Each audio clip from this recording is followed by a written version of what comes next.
That's right, folks. We are back for Spring Tournament 2020. Monte Chaos's Casino. I am Dangwu, and I'm joined by the one, the only Woat. Woat, how are you doing this evening? Wow, you put a lot of English on your volume, Dang. But I'm doing fine otherwise. And my ears will probably stop bleeding before too long. What can I say? I'm into it. We're about to get started here, and we got an interesting race here. Durrun, a new player, basically maybe played one or two by himself, and Jaylow, I don't know much about him either. So I mean, we got two newer players. I don't know what to expect. Yeah, no, it's gonna be interesting. Jaylow's opted for a Fighter Rainbow, which, you know, fairly standard setup, guarantees magic access, gives you at least 2 blasters, and hopefully doubled up healing. Durrun, meanwhile, has opted for Fighter Black Belt White Mage Black Mage, which I believe our tracker Avos rightly referred to as the options play. Not necessarily something I prefer to run, but I like to have a thief, so... But I can definitely see the value of it. If you find good stuff early, you can damn the black belt. If you don't, well, you have a meat tank up front and you have a black belt handy to punch things with, so it all works out. White Mage locked life, and, exit. Nice. And Jaylow correctly grabs the life and then the exit, and that is level 1 nuke. Wow. And level 1 saber. That is Fighter triple red if I've ever seen it, almost. Or if you're Maya, triple red or quadruple red. Not quite, just because we don't know where that tail is, and you're not going to be able to cast that life until you class change with multi-red. Level 1 nuke, that's all we need. Also, hang on, Dang, I think we might need to have a reroll. Oh? Chat's saying Durrun ran into the forest glitch. We'll let this run for a minute and we'll watch his side. So, yeah. We'll need to give it a second just because he is doing we need to wait for him to actually get back to... technical difficulties, folks. What can you do about it? But yeah, we'll get this figured out quickly enough.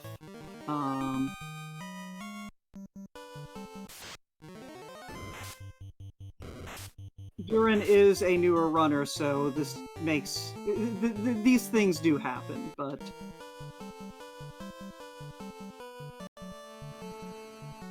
yeah. And he may be running into a known issue with the randomizer.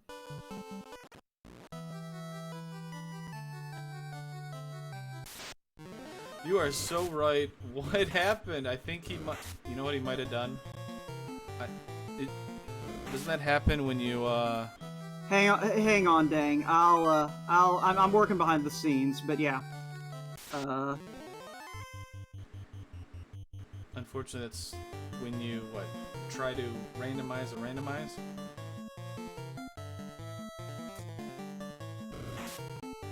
Alright, so... we're gonna have to, try and get a hold of Jaylow here and get this, reset. Yeah,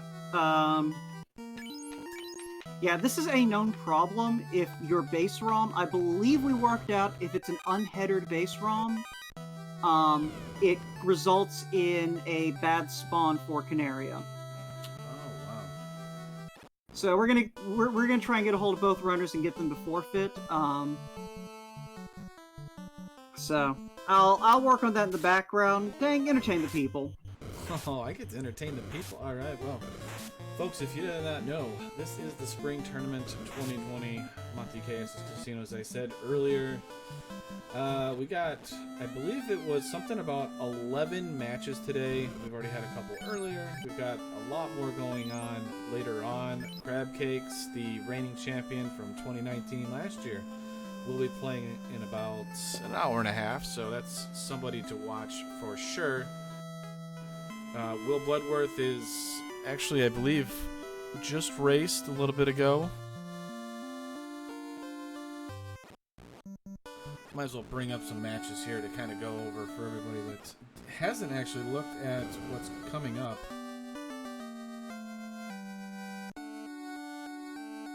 So right now we've got, actually right now over on SG4, Last Blade vs. Sledge Kalami. We got Will Bloodworth going right now against a new up-and-comer Sketchy Metal, who unfortunately had to go up against Spellzap last week. And then Cheese Nader and Crab Cakes is coming up in about, like I said, about an hour and a half. So if you want to watch a hype match, that is the one to watch for tonight. Groggy Dog and the Hangry Canuck will be doing a vodcasted match. So they're going to be live at about 6 o'clock tonight. The Real Super Pleb vs. Alley Song is tonight at 6 o'clock on RM2 after us. Kenny Star and High Spirits will be on around 10 o'clock. Wild Ham and Caleb, I'm sorry, not 10 o'clock, 8 o'clock. Wild Ham and Caleb will battle around 9, and that's on Randomania Prime. Leggy Starscream, who one of the main contributors to this spring tournament, is going to be matching up at 11:30 tonight on Speed Gaming Prime. So lots of matches still left if you want more FFR action.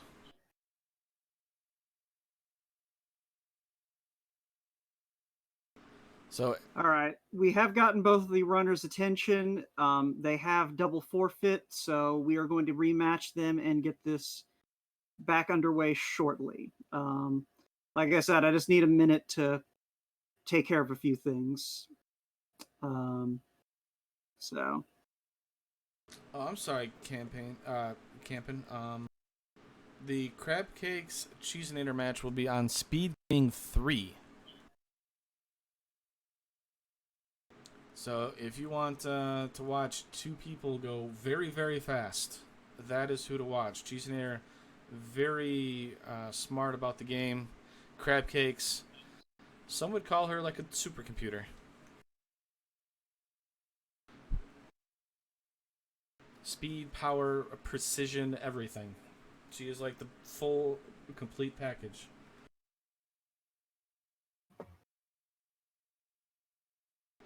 So while we get our runners up and going here, once again, Durrun's one of our newer runners, running the Fighter Black Belt White Black. So one kind of interesting thing is you can kind of choose who's going to be your carry if you find a good early grind spot. The Black Belt is great, if everything works out. If not, you can dang it off or kill it off, and then you go with a three-party composition. I don't know if he knows a lot about a three-party composition, but it's possible. Jaylow looked like he was running pretty well. Like I said, I don't know a whole lot about him, unfortunately, but he was actually doing very well from what I've seen. I mean, obviously it helps when you have Nuke level 1, though.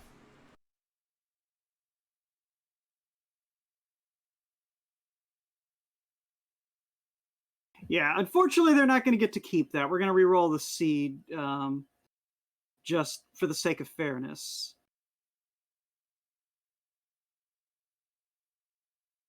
I mean, yeah, that like I said, if I know Nuke, Cure, or what was it, Life and Cure 4, was it? No, it was Exit, Life, and Nuke.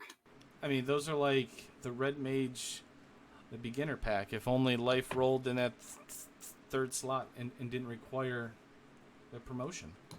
Yeah. But I mean, and the best part about it is your fighter basically has wipe protection. So a Deep Topher, you're able to, resurrect your party. If he gets promoted to a knight, though.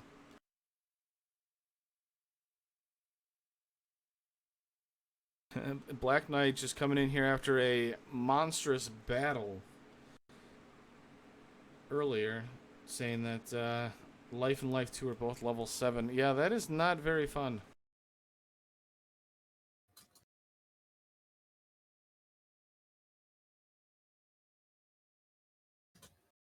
it actually looks like I'm gonna have to bring up.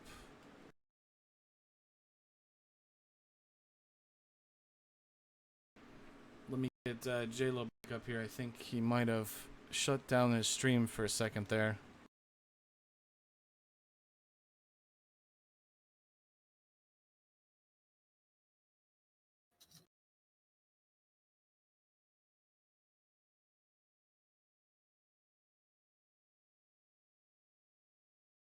I gotta admit, Black Knight definitely played it well there. I'm not gonna spoil who won, but very well done by both of the runners.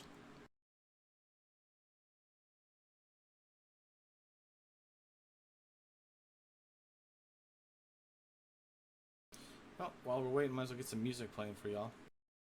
Yeah, that's a good idea. We're almost good to go.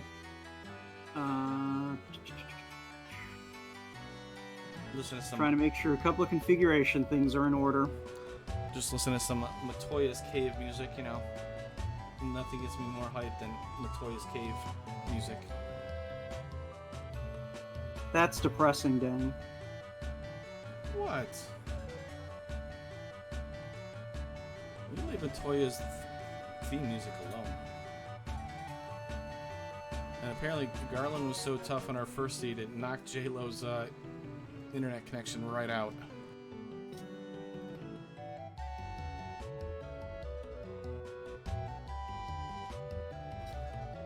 Jaylow, come back. We need you.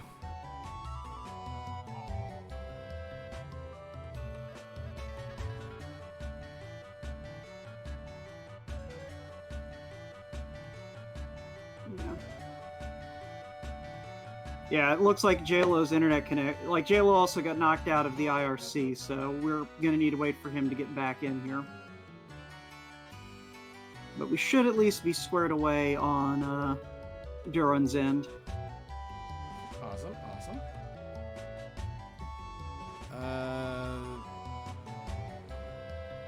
Logic asking what's going to be incentivized for air and fire. Well, for Fire Week, it is the volcano on Carrie's floor.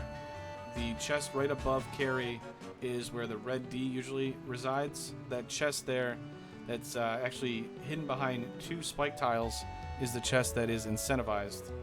And in air, as Ragnarok has pointed out, it is the adamant chest in Sky Floor 2.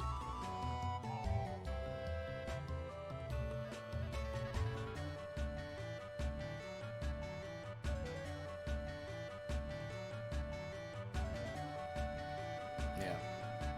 The spider room bottom left.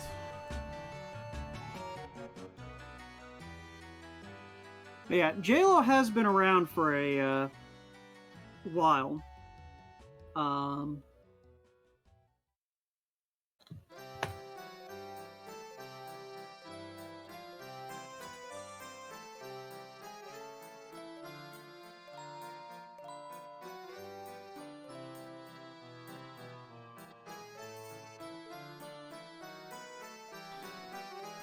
And whatever just happened, Jaylow's internet. Jaylow, come back. I'm getting a hold of him via Discord. It's okay.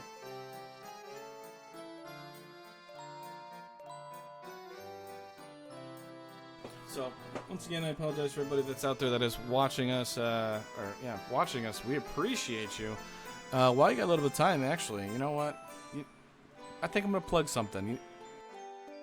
Might as well plug the Final Fantasy Randomizer YouTube while I got a chance, you know? That's right, folks. Randomania itself has already uploaded a bunch of Week 1 and some of Week 2 videos, so if you ever need to catch up, you can go over onto Randomania's YouTube. We also have our own on the Final Fantasy Randomizer. If you do a search on YouTube for that, or a link I'm about to give you, and you'll be able to see a lot of the spring tournament action, along with our 2 weekly races that led up to it that showcased the 2018 and 2019 the Swiss rounds.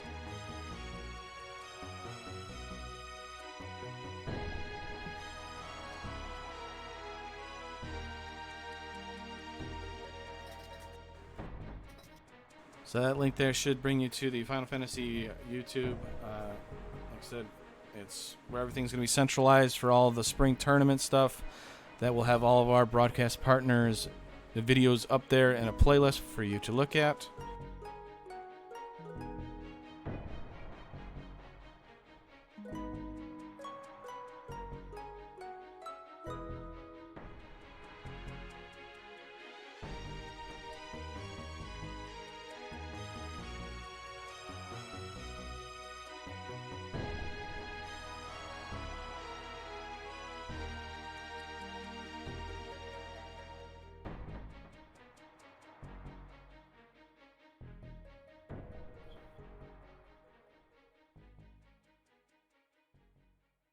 Alright, Jaylow keeps starting to type something and then gets interrupted, and I'm not sure what's happening there, and I am mildly concerned, speaking as a broadcaster, so... Yeah, Durrun's also on the old seat, I think, too. Yeah, now I let him know that we're going to be re-rolling, but... Oh, okay, we haven't rolled yet. Okay. So, some technical difficulties. You know how the interwebs is.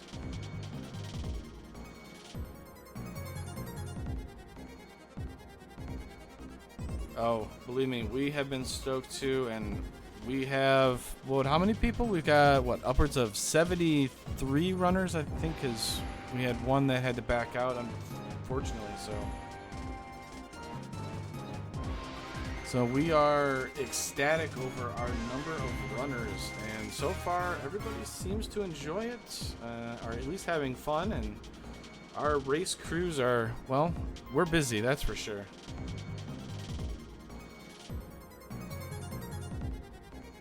It looks like Jaylow just got back into our chat here, so he should be getting up and going here, and Woat, I am ready to call some FFR action with you again.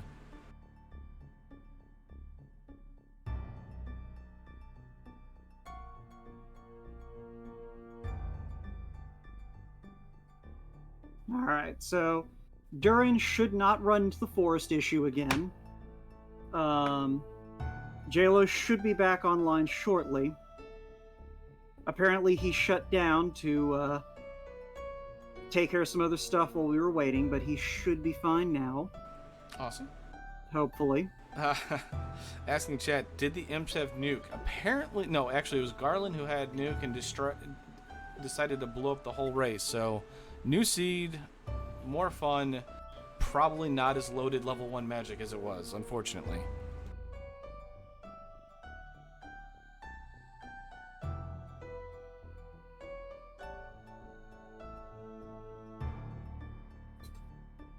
So I'm just waiting on Jaylow to be able to go live so I can get him up here, get him cropped. Actually, it should be really quickly. He should already be saved.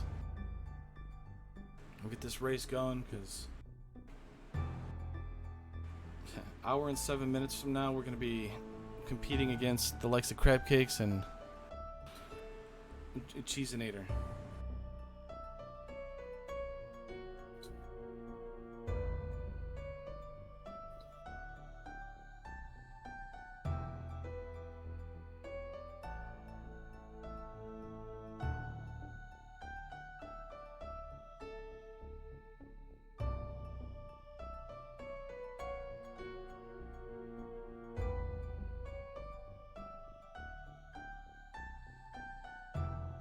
Alright. Yep.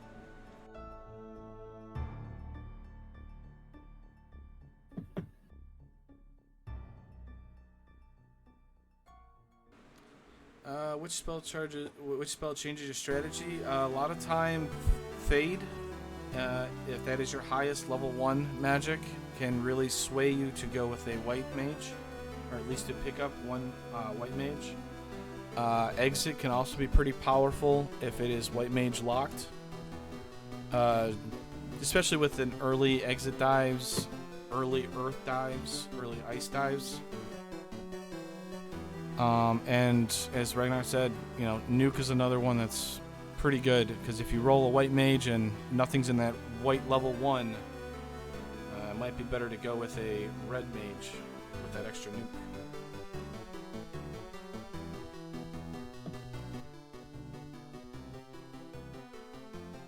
Let's get some last battle hype music up in here because I think we're going to be getting going here shortly.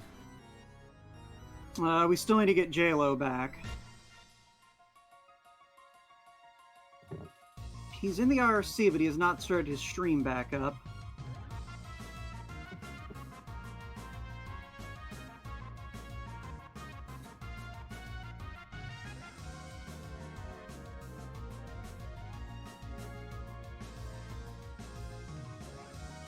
See, I have to admit, it's a good thing you were here. Well, you know why? Because you managed to get everything kind of back in order and stuff like that. I probably wouldn't have even realized that. I've been like, oh look, he has a total different sprite change for the Canary Castle. This is crazy. The only reason that I was prepared is this is an issue I've seen way too many times.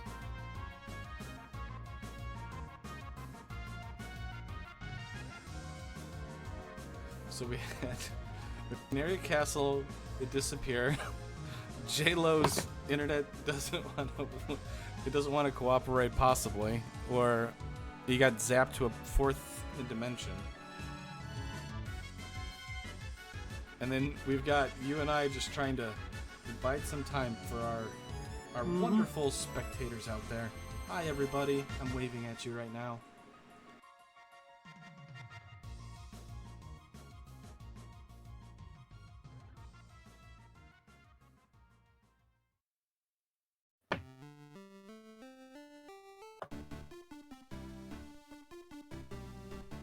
I guess while we got a chance here, you know what I'm gonna do? We're gonna do one of these cool things that RM just, oh. Yeah, we should have Jaylow back shortly, so. Only an hour behind, we will get this race underway. Working as intended.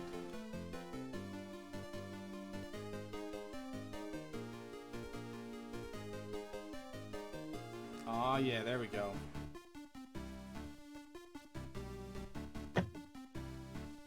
And sometime? Hello? There we go. Bam! Alright. Alright, so, and act, well, let's tell, okay, endurance. So, welcome to Monte Chaos's Casino 2020 Spring Tournament for everybody that just joined us here. We're about to get going with some live Swiss Round 2 action. Actually, Durrun versus Jaylow. Yeah, alright. First time, every time, right? Mm-hmm. For a moment there, I thought Jaylow was going to change up his strategy, but, nah, I think he just misclicked and went with 2 red mages. He's also very mad, which... Hey, don't blame him. Alright. So as soon as Durrun readies up, well, he's readied up. As soon as Jaylow readies up, we'll be good to go. Alright.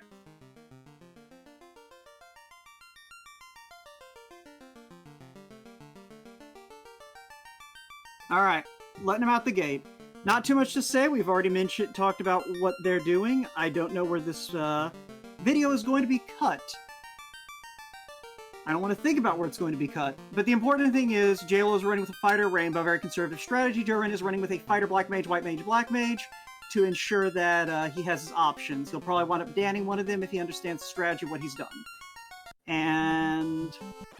I see Canary Castle. Yay! On Jaylow's side. Hey, we did it! Alright.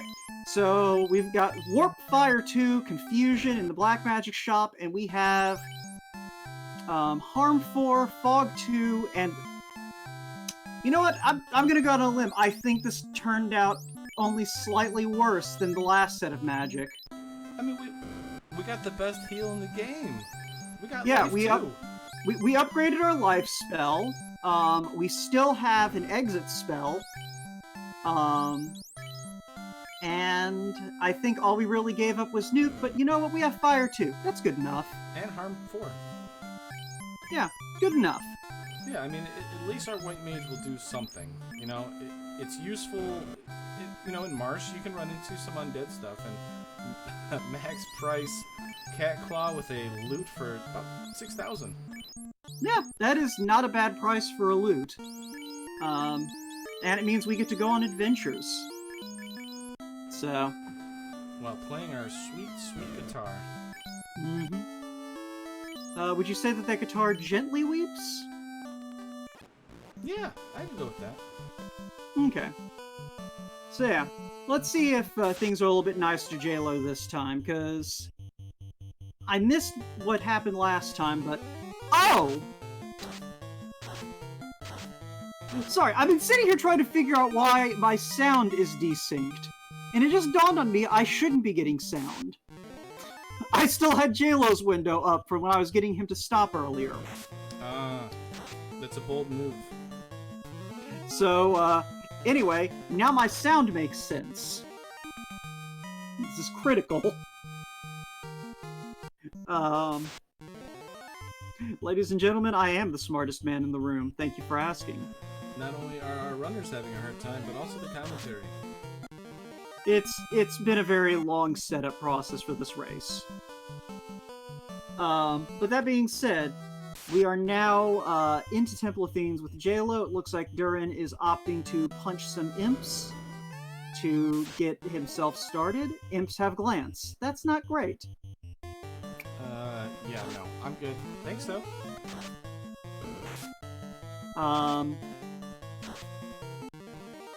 Jaylow takes down Garland, and we are going to see what the Princess and the King have in store for us. TNT, and drumroll, the herb. So everything we can reach right now in the Inner Sea. That's pretty much. That's actually kind of nice. I gotta admit, I mean, obviously that's nice because A, we're getting a 10% bonus experience, so that's always a plus. But then we get even more potentially. Yeah. Well, not only that, but it means that you aren't immediately staring down the barrel of a marsh dive. Just because you have things you can look into. I want marsh dive. Marsh dive or riot. Have these people not suffered enough for you yet, dang? No. I want marsh dive into ice dive required where things with damage, poison, and nuke first turn go. Okay, Dangwu. You know that we have a match scheduled on this channel for 6 p.m. Eastern, right? I was just kidding, everybody. I'm hoping that everything only swings, never cast spells. Thank you. That's what we really want right now. May Kraken 2 hit for 1,000 damage on the night. And see, look, you rolled a beautiful seed already. Heal 2, harm 3x for, I mean, it's great. Yeah, no, okay, this... Let's see, and Temper and Ice 2 available at level 2, so... I like a spread like that, because you're not going to really want Ice 2 at the point in the game where you're needing those Tempers. So, you can have those Ice 2s for your early game level 2 shots, and then just start using Temper instead. I gotta admit, at this moment, that Red Mage is looking pretty good with the spell layout right now. That's going on, at least in the first 2 levels. Yeah.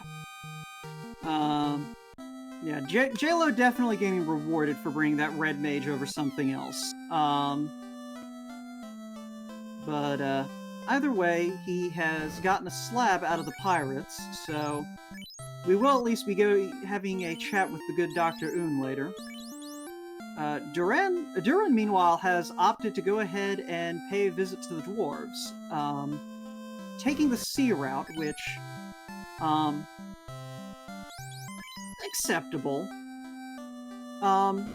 It is one of those things where if you're looking to avoid fights, you're probably better off taking the land route, just because a lot of those tiles between Canaria and the dwarves are actually non-encounter tiles. Well, hi there, Tail. You are looking awfully great right now because with that life That 2, opens up that life too, yeah.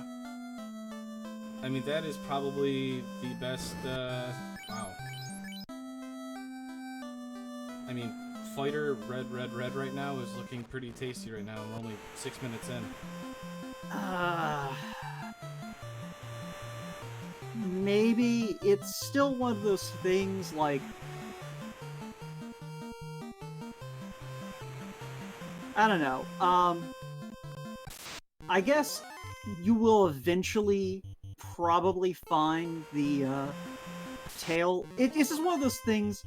A spell like Life 2 is not a spell I like locking behind class change. Just because it's a situation where the one time that you're like, hey, I'll find the floater soon enough, that's gonna be the one time where it's just like, and the floater is in sky behind nuke mummies. No, I mean that is very true. I mean it's interesting though because you know a red mage is already going to have the fade charges, already going to have temper charges, already going to have you know the fire 2 and level 1 magic. I mean your red mage basically just carries you, and there's level 3 nuke, so and level 3 Brack and level 3 Lock too. I mean, red mages have become the best caster in this game right now. So, okay, fine. 3 red mages probably would be able to get through the seed because nothing would live long enough to require the life 2 until you found the floater. No. I will give you this one, dang. Look, I learned it from Maya, okay? He set up a remarkable... Wow, Ruby right there, too, so that's 2 incentives once we find the canal, so... Well, at this point, neither runner actually looked in Temple of Fiends. Yeah. They both ran straight to Garland and then left. Yeah, we got... So yeah, we have Matoya and we have Temple of Fiends. That's 6 chests to open that might have the canal in it. Otherwise, Wandering Keeper in chat has it right. We're going to Marsh. Yeah, it's kind of surprising we didn't go to Matoya's, but I kind of understand it too. Because it is kind of out there, and if you don't have any saves, it can be awkward. And plus, when you have a TNT and an herb turn-in, you might as well wait to see where these, you know, the key items lead in the first place, because they might give you crystal, and then you can just route it in all at once. Yeah. Oh, they even had X for at level 2 white magic. No one's going to pick it up, but it's there. I mean, Hold's another one. You know, you go Temper, Fade, Hold. Hold is good against carry. One, you know, if you end up having to do like an early the volcano dive, since he has a weakness to those spells, so... I'm more of a fan of trying to confuse carry over the other status effects. Because confuse tends to last a while, and, you know, adds a little bit of extra damage onto the carry beating load. I will always remember the 10-minute fight that Spellzap had against a carry that he had in an RNG loop. That was the most glorious thing I've ever seen.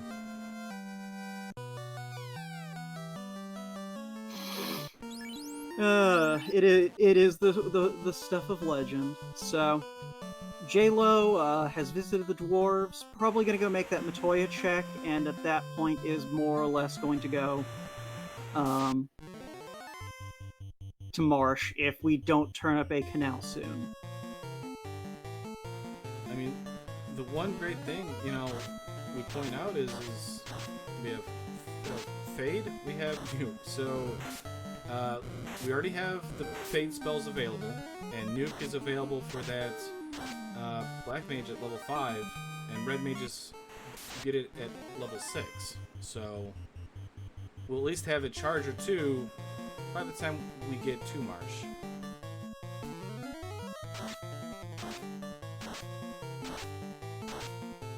Again, that's assuming we have to go to Marsh. There is still hope. Like I said, neither runner actually opened the boxes in Temple of Fiends. as far as I could tell. No, they didn't. Yeah, so there is an outside chance that our canal is just waiting in Temple of Fiends for someone to remember, oh yeah, I just kind of ran up, punched Garland, and left. I mean, I don't blame them. All they had was Fire 2, and these Kazukus with Paralyzing Touch. That's rude, as it punched all of his spellcasters. Well, you know how Japanese pirates are.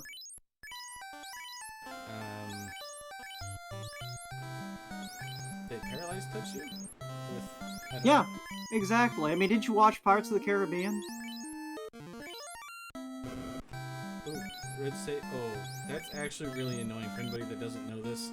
Red Seihags are going to appear in the Sea Shrine, and they're going to have Fire 2, and there's going to be 7 to 8 of them that we're going to run into.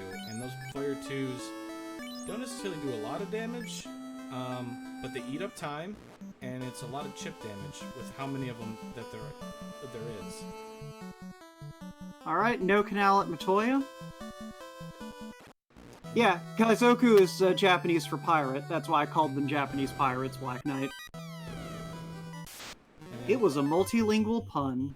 And I seen that Durrun tried to use the black belt to coerce Matoya into giving up the key item without the crystal. She refused. His charisma was not high enough. I didn't notice that imps had stun touch before, probably because imps generally don't actually connect. And we are spared a marsh dive. Jaylow finds the canal in Temple of Fiends. Well, I think Durrun's going to go there too, so this is good. Durrun's already done Matoya's, which gave a little bit of extra stuff, but lost 3 of his light warriors. So it shouldn't be too far behind, but hasn't done the Elfland thing, so relatively close, but Durrun still has to do a lot of shopping. Yeah, there certainly could be a key item down there. But if, I suspect both of these runners are going to decide, you know what? If there's a key item down there, I'll just go find it later when my opponent goes to find it. Because neither one of us is going to want to dive marsh. Durrun apparently makes me a liar. Going down to Elfland. Well, he also hasn't looked at Elfland, so he's probably going to turn in this herb, get his ruby, and then head back up, if I had to take a guess.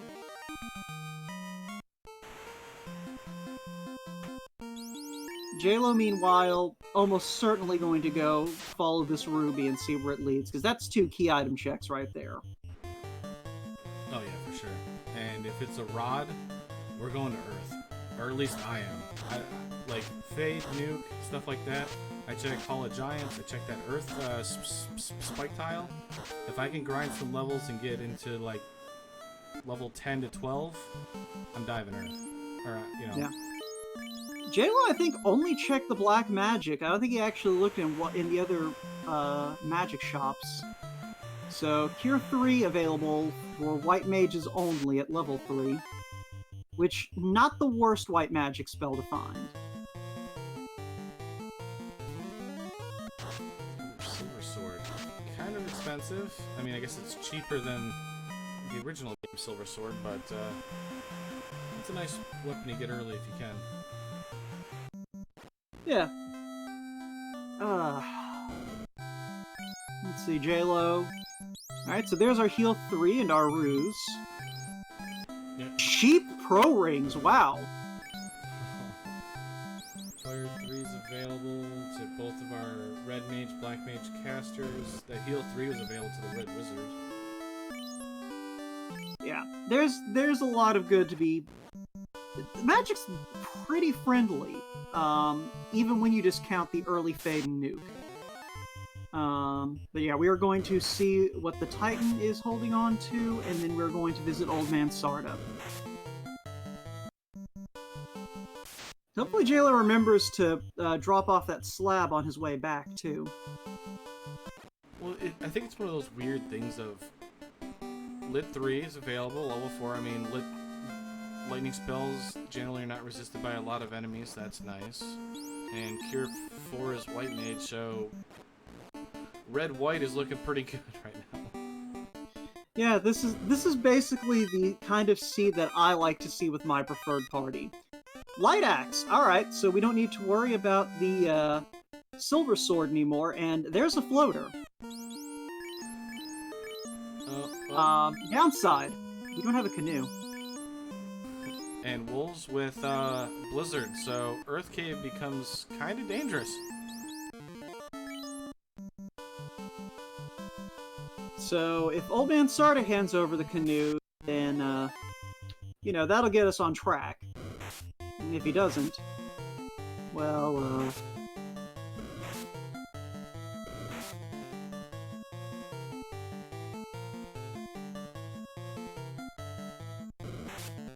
And Labels Ruin Our Tracker points out Light Axe very good at these low levels. Even being able to cast that harm too can be very, very efficient.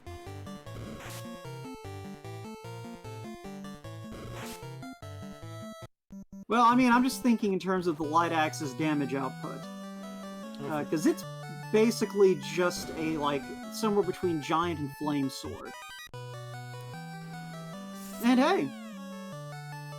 Free casting item. I mean, it's not a great thing, but I have to admit, I'm kind of happy if I'm Jaylow. I put that on my fighter. I already have Nuke. I already have Fade charges. Put it on my Knight and just have him cast that along with the Nukes and Fades and stuff like that. So you might actually save a charge of Nuke in that. Because if something rolls a little bit high and Nuke can't kill it, Thor's Hammer might be able to. It looks like what he's going to do for now is keep the Thor's Hammer on the Black Mage, which pretty much has the same cumulative effect. You throw the Lit 2 out there, and the Black Mage is able to just, save a nuke charge on things that don't merit nuking. Yeah, I mean, yeah, you already have a red mage that has Nuke and Fade, a white mage with Fade, so yeah. Save charges, and then once you run out of said charges, you switch up where the Thor's Hammer goes, and these Geist and Ghouls are just wrecking Jaylow right now. And there's no clinic here. The vampire demolished or flattened poor city of Melman. Yeah, I'm surprised that Jaylow didn't at least stick his head into Melman to get that save at the end. But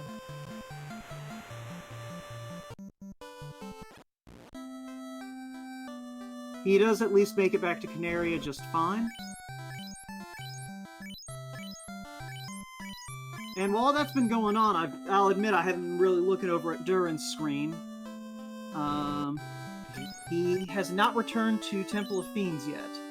He's wiped a couple times. He was trying to grind levels out in front of Elflin, but he kept running into wolves with Blizzard. Ah. And I think he's going to Marsh. I think he's got in his head that he needs to go to Marsh.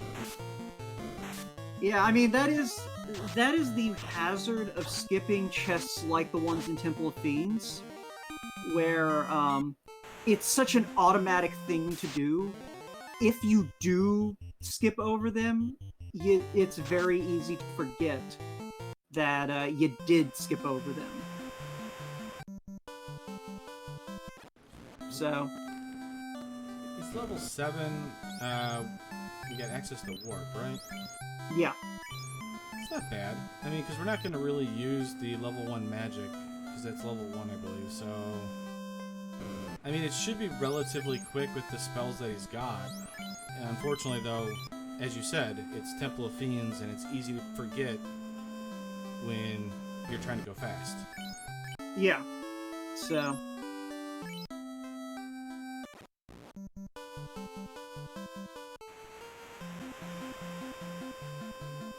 Jaylow's back in the inner sea. What did he get? Oh, he must have just been buying spells. Okay. So I'm assuming he's gonna go to Earth. Okay. That is incentivized. No. He decides he's gonna go hang out with the old men in Crescent. He's confusing the commentator. Not nice, Jaylow. Not nice. Yeah, I mean, it's one of those things, it's a tricky situation because you have that temptation to just like, all right, at this point, if the canoe is not at the Circle of Sages, I'm pretty sure that means it's loose. Or you have a loose Oxyale, and then your canoe is loose in sea. Or I guess it could still be at the incentive chest in Earth. Basically, there's a lot of bad things in store for you if the sages do not have the canoe. And I imagine some of his kind of maneuvering is based on trying to decide, do I gamble that the sages are going to not have anything I want? Or do I go ahead and walk right into these peeds with heat because they're hateful? Yeah, that ambush was not very kind, and I think I don't remember when he saved. I have to assume he did so at like the inn in Melmond. Not healing his fighter up to full. That worked out for him, but it could have gone real bad wrong real easy.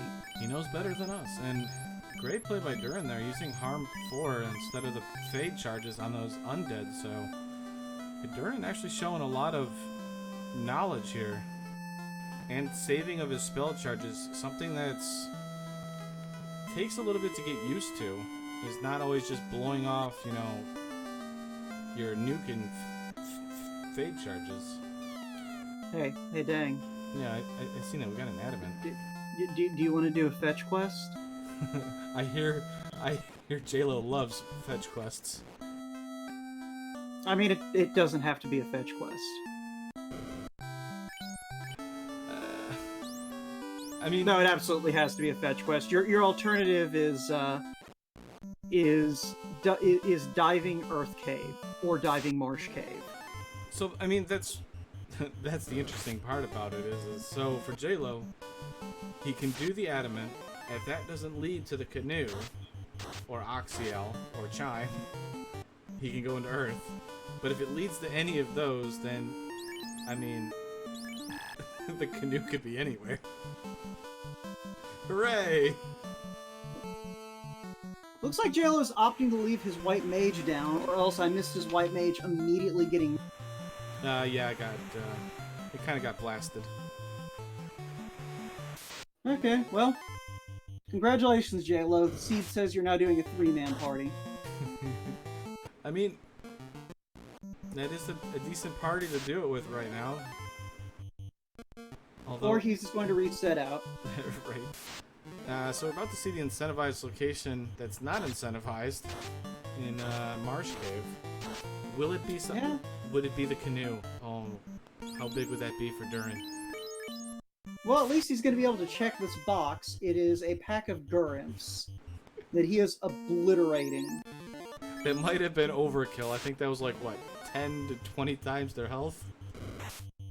Gurrimps can roll pretty healthy, and you know what? That house will mean he gets the spell charges back. I seen that it was a cabin, and I said, it's a nope, it's a cabin. And yeah, these giants have Bane. That is extremely rude. Well, you know, our runners thought they were going to have an easy time, and Wilt said, not today. Alright, so Durrun has now checked all the boxes. Hopefully remembers he has access to warp on that black mage and can just leave. Yeah, I'm hoping. Yeah, definitely hoping so too for him in this case, but he might not have bought it, maybe? It's entirely possible. He also may be forgetting that the bottom row here is all keylock. Because it looks like he hasn't quite familiarized himself with the bottom of Marsh Cave yet, which, you know, that's one of the harder maps to really get a handle on. These are the only rooms I need to look in.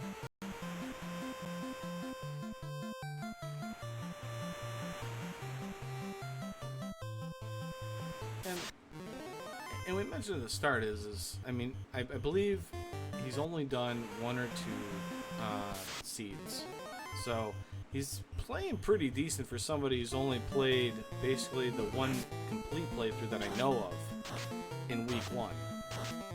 So I'm seeing a lot more efficient play out of him. You know, like being able to control where his character's going, you know, the general idea of where he needs to go. So he's either done a lot of research or he just has like a ridiculous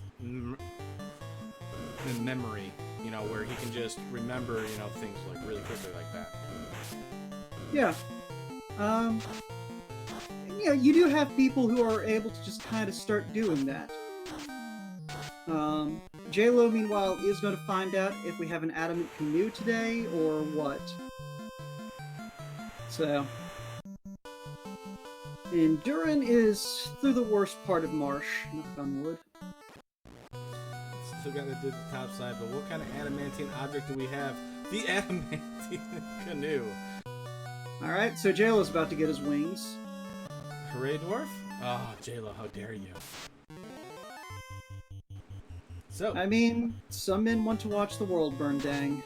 Some men want to watch the world burn. Hi, I'm Dang Wu. I like to do that. But, so he's going to be in the air. He's got... Everything's open to him, obviously, because we need the canoe to get to the airship. Yeah. I mean, it's just a matter of gaining levels now and feeling comfortable enough to go places. But with Nuke and Fade at such low levels... certain things are very easy, or can be. Just watch out for wolves. So Durrun opted to do bottom and then top of marsh. That is not a route we generally see because, and I'm assuming this is the rationale most people follow, is if what you're looking for is in the top of marsh, then you don't have to go to the bottom of marsh. And any day you don't have to go to the bottom of marsh is a good day. I'm one of those weird ones. I usually do bottom first. Favoring number of chests over needing to walk through middle marsh. Yeah, pretty much.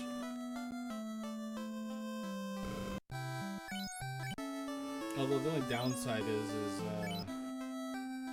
if you don't have a house and you do bottom and you end up having to cast all your spells, trying to do top with no spells is very unfortunate.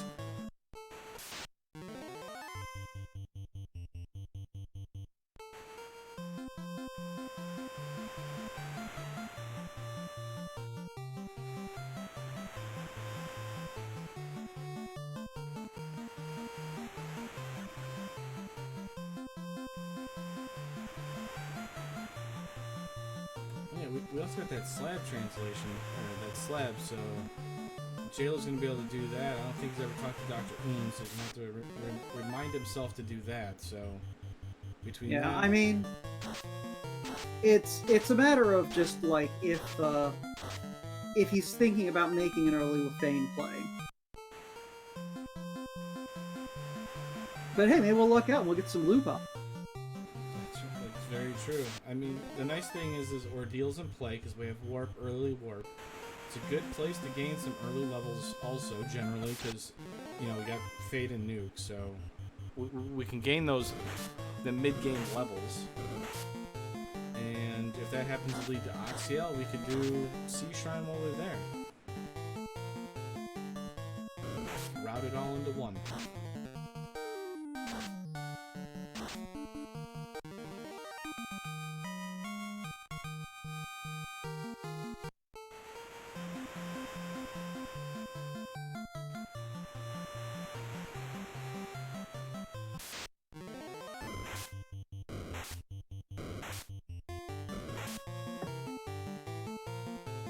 Alright, so well, you've been watching some of this action here. Who's your favorite for the spring tournament?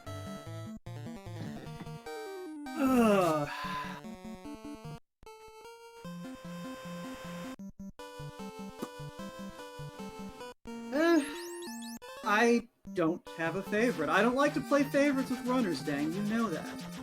So, who's your favorite? I don't have one. Don't you play with my emotions like this? Who's your favorite? I don't have one. I honestly have not sat down and thought, huh, who do I think is going to make everyone else's effort? I think most of the people have a decent shot of the, like, if you can make it to brackets, I think anyone who gets that far has an equal chance of coming out on. See? This is why you're the man, Will. A very intelligent answer right there. And Jaylow, while we were, you know, randomly discussing and having our little rant that you and I always do amongst each other, gets his promotion, becomes a big boy. Straps that hammer onto his white mage. That's right. The white mage carrying a Thor hammer.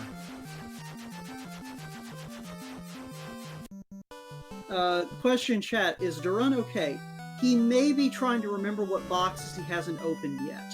Because he also skipped out on Temple of Fiends, and I don't know whether or not in his practices he's done that very often. So he may be trying to figure out, well, where can I connect?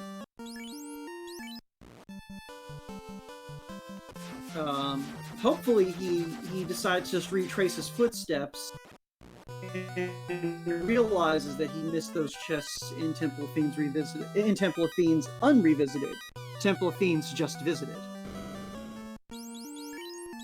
Or as we like to call it, Toph Jr.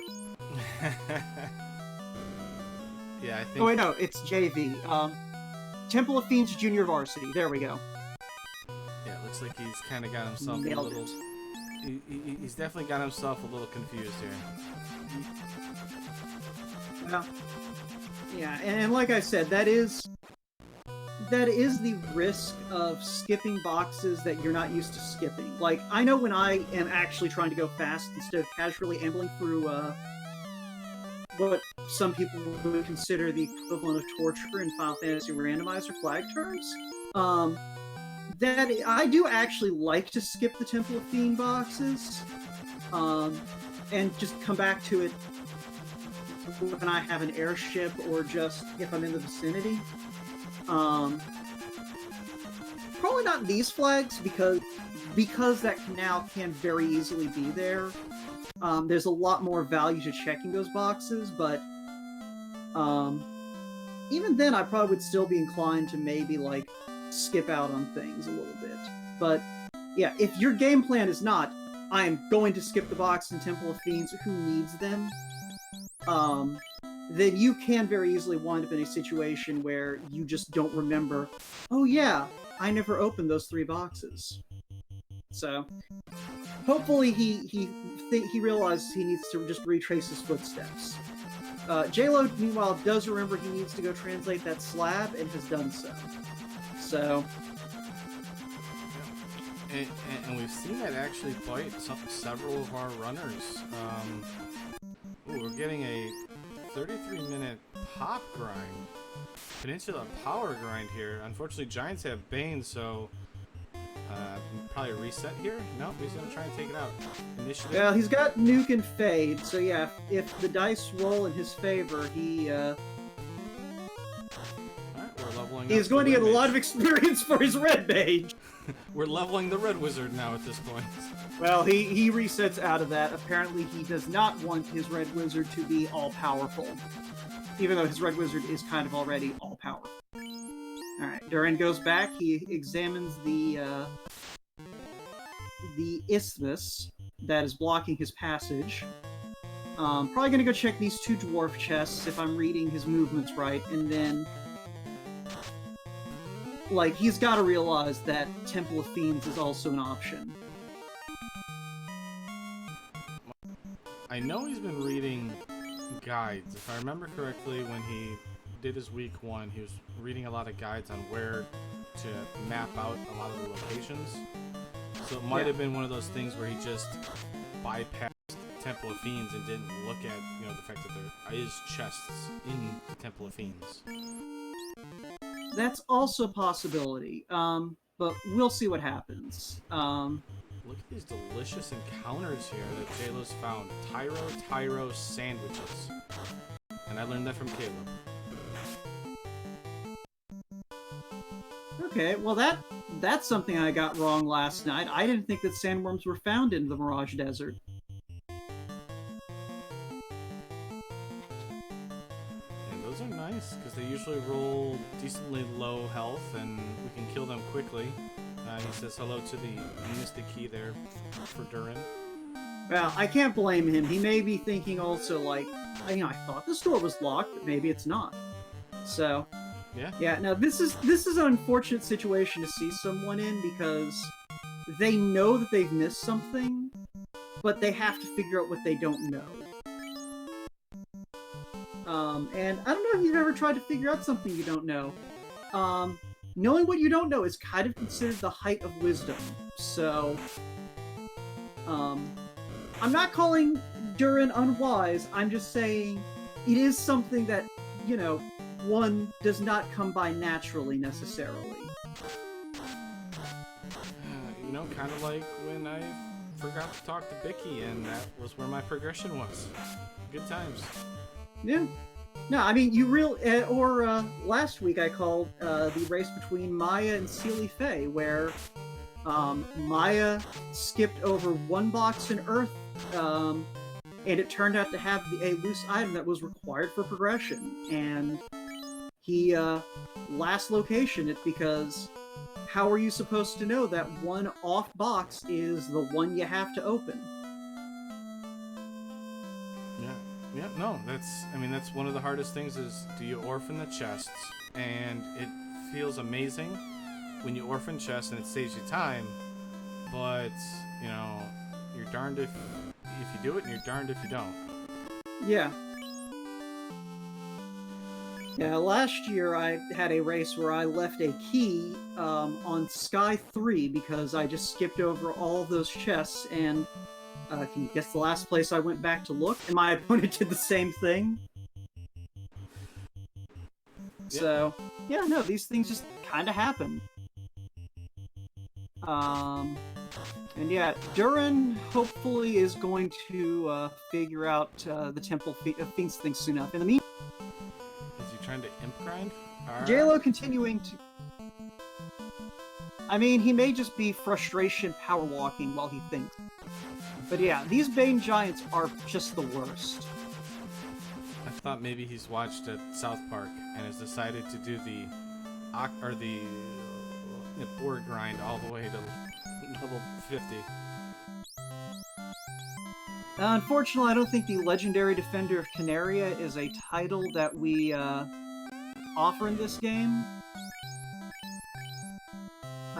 Although it is very similar to Ascalon, so I will give you that.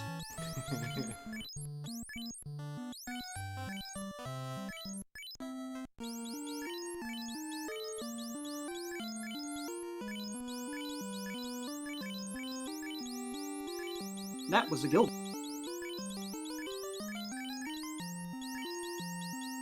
But yeah, you're absolutely right. But yeah, so he's completely forgotten about the Temple of Fiends here. You can see it. He's gone every other location except for Temple of Fiends. Well, it's one of those things.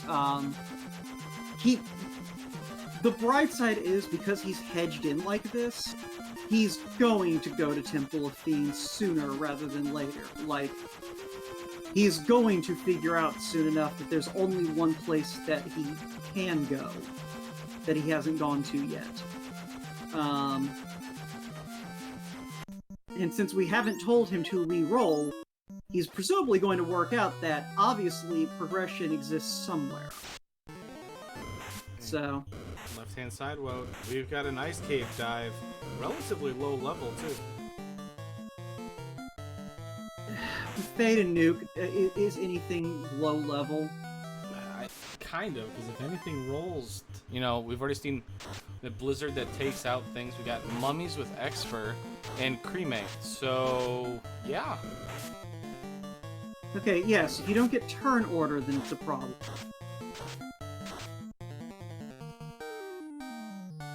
Alright, so Durrun is at least back in the Canaria area, so hopefully this is about to be a Temple of Fiends maneuver. Jaylow manages to get away from all of the murder.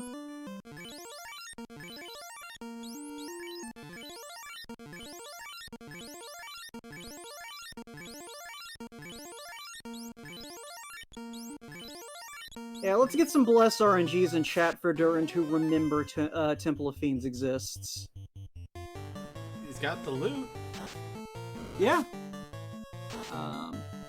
Okay, he's going. He's going. He buys the loot and go. Oh no! Don't you dare do it, imps. Well, he hit the inn up right before, so, Does he still have the loot? Okay, you gotta buy it. No, he doesn't. Well... I mean, yeah. He doesn't really need it right this second, but... And I didn't see what happened to Jaylow in there. Did he, Oh, yeah, he has warp. He could have just checked the incentive chest and left. Well, let's just ask our awesome tracker, because I'm sure he was paying attention, because we were watching an imp fight that didn't go well. I haven't jotted it down yet. Alright, I'm gonna go with he died then. Unfortunate. Yeah, no, he had to have, because I'm not seeing... Unless he found equipment, like he could have found the opal bracelet in that ice cave, because he certainly didn't pick the key item. No, he's running away. I think he... I don't know. Yeah, he's running away. Alright, Durrun is finally in Temple... Okay, yeah, no, he's going back to ice, so he didn't make it down to check the incentive chest yet. And we'll say, oh, welcome to Temple of Fiends. It'd be a shame if I kept you away from that canal.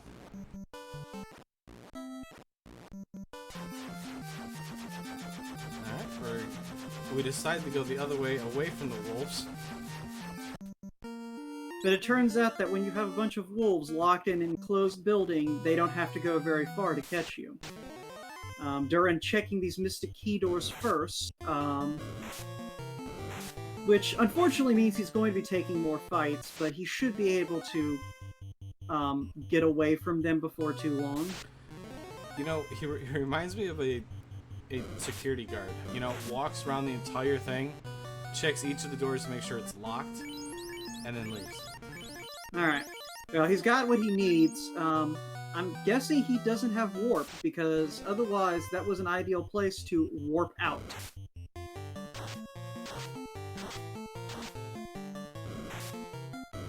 Wow, these mummies are pretty common encounter here with the cockatrices, and Jaylow is just getting burned to a crisp right now. The real problem is they also have that X-Fur going on. So even if you wait to come back later when you have some elemental defenses, there is a non-zero chance they'll just strip your defenses and then cremate you. Yes, for as Wout just said, X-Fur basically removes your resistances. So if you have a ribbon, and you lose all that resistance if it hits. Yeah, so it's one of those things. X-Fur is actually a very rude spell for an enemy to have. Because you're all just like, ah, yay, I'm safe. And then suddenly it's like, oh no, I am very unsafe. This is my impression. No, it was a very accurate impression there. I mean, one of the reasons why it's so terrifying... Oh, looks like Jaylow's going to do the warp trick there. Man, it holds B to slow down. Make sure he doesn't go down the wrong one. There's a rod. So, I mean, the reason why X-Fur is so terrifying on top of losing all resistances is the fact that our light warriors don't have high MDef until, you know, level 30 plus, where we have a chance to actually resist it, or a good chance. Yeah, it's very, very unpleasant all around when X-Fur comes into play. And yeah, there's nothing that resists it except M defense, which is why it's actually usable against Chaos.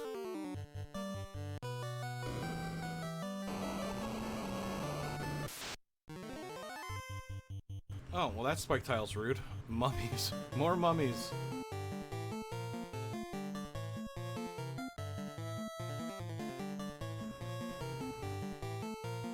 Just fire 2 and harm 4 if you're afraid of using your nuke charges. Because you want to kill the mummies. Who cares about the cockatrices, because they're not doing anything. Yeah, that light axe is going to help out a lot. These mummies fairly beefy today. Oh, that high roll cremate kills the white mage. Jaylow I- didn't buy life 2 on the red mage, I don't think.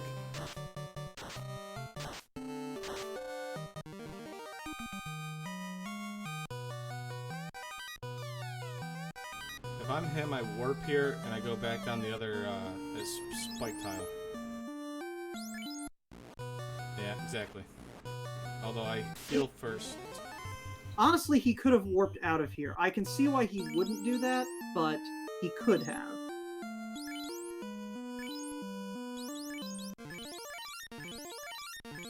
I mean, this spike tile is okay. Like, you don't really need the white mage right now. With, honestly, I take a couple levels here. Dang. You're gonna want to knock on wood, buddy. Oh, what's that? But you just said that's a commentator's curse waiting to happen. Yeah, but it's better than the Team Edward fan club spike tile that he just ran across. You mean Twilight Fan Club? The Team Edward fan club, okay? I thought you said Tiamat. Oh, no, sorry. Team Edward. Alright, fair enough.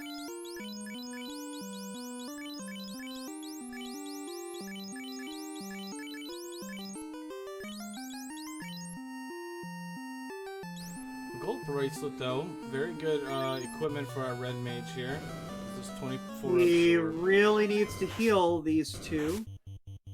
But the important part is, on the right-hand side, Durrun is outside of the inner sea, finally. Over in Crescent, gonna hang out with the old men.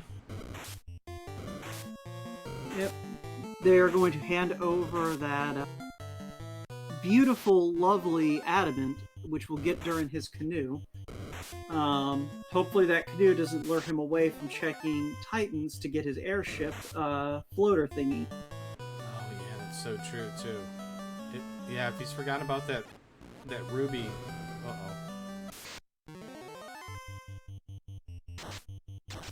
Oh, more mummies. Okay. Oh, I thought the mummy attacked. No, the red mage is down.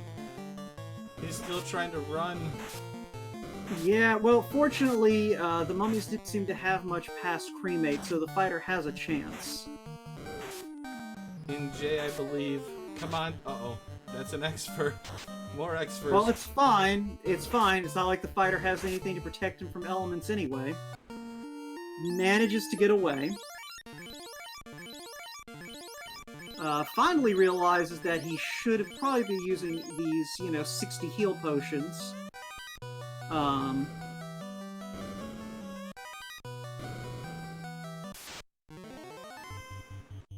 Oh, initiative on wizards. Yes, please. And Durrun manages to dodge the heat on the Peds and get some juicy experience by nuking the crap out of them. Alright, Jaylow manages to get out. Pick up that life for the knight and the red mage. That's right. And Durrun has gotten out with his adamant. Like I said, hopefully he remembers to go back and turn in that ruby. He might do adamant first, and then hopefully he doesn't get tunnel vision. Yeah, because if he starts going other places, it's gonna be. I mean, airship. It's going to be slow, and the sea is full of danger. Yeah, like the airship saves so much time. So yeah.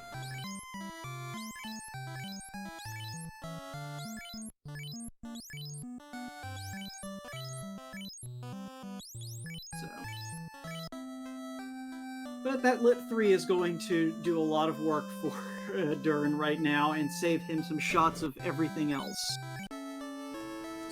Speaking of new and up-and-comers, Grindy Delicious has joined us in chat, hanging out, watching these two run.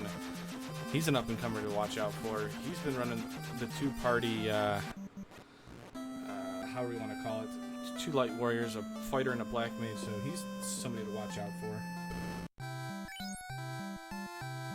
But, yeah, no, Jaylow found the rod at, Ice Cave just now, so he's not gonna need to worry about a double.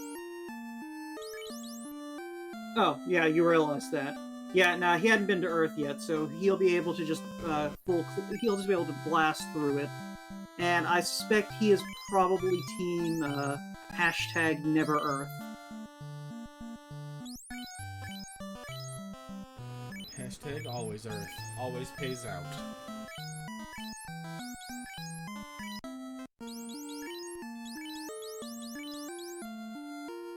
Don't feed these people lies. Look, I'm sure Jazz Raptor is in here. I have to feed him as many lies as I possibly can to get inside his head. I face him tomorrow at 5.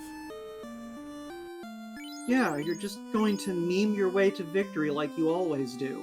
What? Wait, Jaylow just dropped the Zeus gauntlet. Jaylow, no. He may not have realized that it's a casting item. Alternatively, he may have misclicked. But that's the kind of misclick you reset out of. I mean, I guess with Fade and Nuke, it's not gonna hurt you that much anyways, but it's still something that, like I said, you can put on your fighter, and he can cast something too. Although he has level 2 Fade, so it doesn't matter anyways. Everybody can cast non-elemental, high-damaging spells. Yeah, but if you're fading with your fighter, things have already gone real bad wrong. Ooh, mana cores. This is not a bad spike tile. No, not at all. At least as we look on. We're about to find out. Do they have any spells? They rolled high. Never mind. And Paralyzing Touch.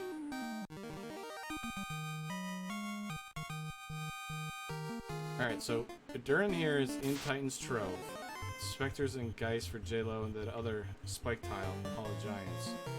Durrun needs to remember to go down into the Titan's Trove. This is going to be kind of telling here because it's kind of awkward for newer runners to remember that Titan's Trove is actually important with these flags. Yeah.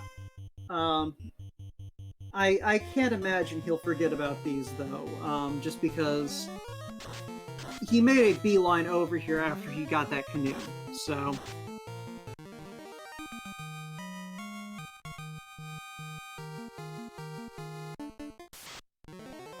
I have to assume he remembers that the ruby can lead to something besides Sarda. I'm hoping. With that save right there, I think so, but... Yeah. No, that save is very much a, I'm going to go down here and to be trash, then I'm leaving. Alright, so that means Durrun's going to be in the air. This is great. Yeah. Like, for all of the issues he's bumped into, he is not too far behind right now. All things considered. Like, if he decides, you know what, I'm not going to bother with Ice Cave. I'm just going to get my incentive chest and leave. That'll put him right on Jaylow's heels, for example. And even if he does that much later, he'll still be in the same boat, as far as just, you know, I can just hit this incentive location and then get my button gear.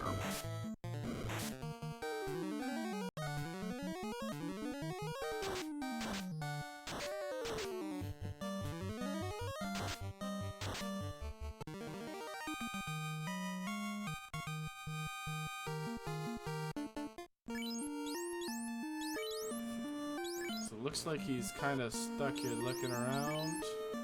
Probably trying to figure out where he needs to go, or the quickest way. Yeah, that is a I am studying the world map pause. Because it does wrap around. So it's one thing that kind of takes a little bit to get used to here is trying to find the quickest way. If you're ever in Final Fantasy Randomizer, learning how to sail the quickest ways around things can save you a lot of time. And Cerberus is on the Earth spike tile, so not only do we have Manticores available, we also have Cerberus, so nice spike tiles to gain some early levels here. Yeah. So Jaylow is probably going to be doing a little bit of farming while Durrun catches up on the exploration advantage. And to address the question, chat, no one's tooting for one runner. I'm just pointing out that there is a path to put Durrun back in this race in spite of the setbacks he had. Which is, you know, what commentary does. So, yeah.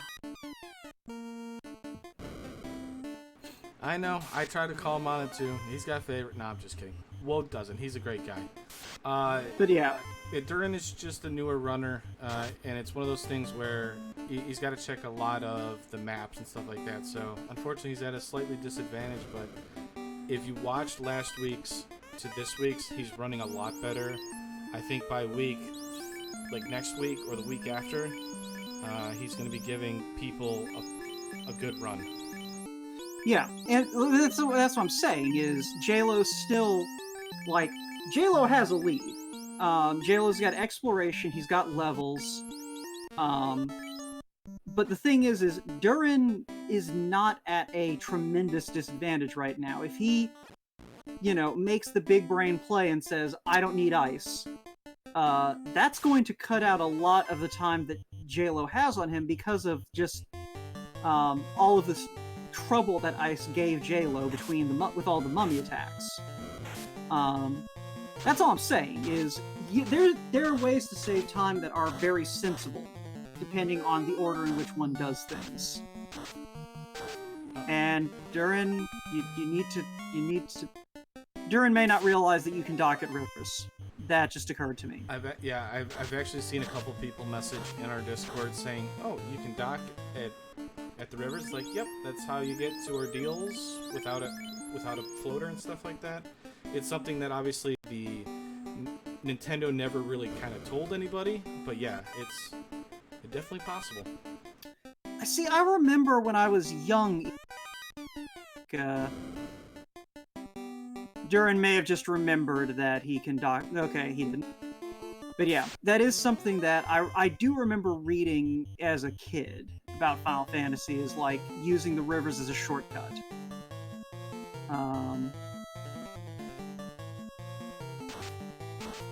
Alternatively, he may be having a hard time remembering where the airship is and how to get there. That's that happens even still now, Logic. Yeah, for the sake of the VOD, Capano, Logic, and Chat, when they were young, apparently was scared to dock at the rivers in case they forgot where their ship was. So, it's an understandable concern. Especially actually in the randomizer, because there's a lot more options available, especially on the southern continent, now that the rivers are linked together. And we have a loose Oxyale in Earth Cave. Earth pays off again. Early Earth dive, I mean, kind of the only thing that we can really dive at this point besides the volcano. Well, I guess we got ordeals, but Earth pays out, one loose out there still, but it's an important one. And Durrun is still running around like he doesn't have the canoe. I hope he remembers he got the canoe from the blacksmith. Because the unfortunate thing is you cannot see that you have the canoe in the menu. You have to walk into a river tile to know. I mean, he's doing such a great job of moving his character around it that he's not actually accidentally going into the river. Yeah, that's kind of a problem. And Jaylow meets his very friendly giant again with... Bang. One life 2 shot. Level 15 hype? Yeah, he just hit 15 and got that probably was what he was grinding up to, was to get that one shot of life 2 on that night. Yeah, okay. So, stepping back then, what Durrun was probably doing, he was probably looking for a dock along that south shore. Not realizing he has the canoe, he can just, like, cross the river. So, this is a touch more unfortunate, because the only way he's going to realize he did get the canoe is to walk into a river tile. might do it here, but no. Wait, what is he? I don't know. Maybe he doesn't know that he can get there? No, he was going down to see if there's a walking path. Yeah, no, he does not realize he has the canoe, which... yeah, I mean, it's a quick check. It's very likely that it just slipped his mind with all the map checking he's been doing that, oh yeah, the dwarven blacksmith gave me the canoe.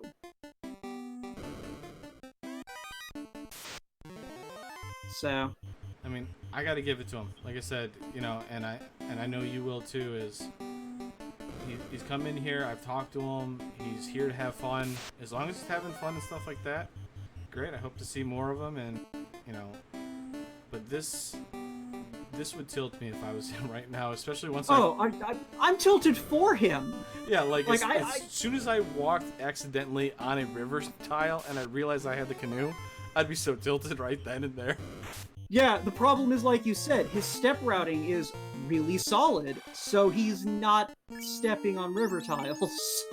No. Jaylow has at least gotten down to, don't mummies start appearing on this floor? He has adamant. He never turned it in. Oh! I just seen it in his inventory. He hasn't turned it in. Oh no. Avos! Young man, we could see that the canoe was highlighted. Just because you unclicked it doesn't mean we don't know. Where's the instant replay? Where's the instant replay?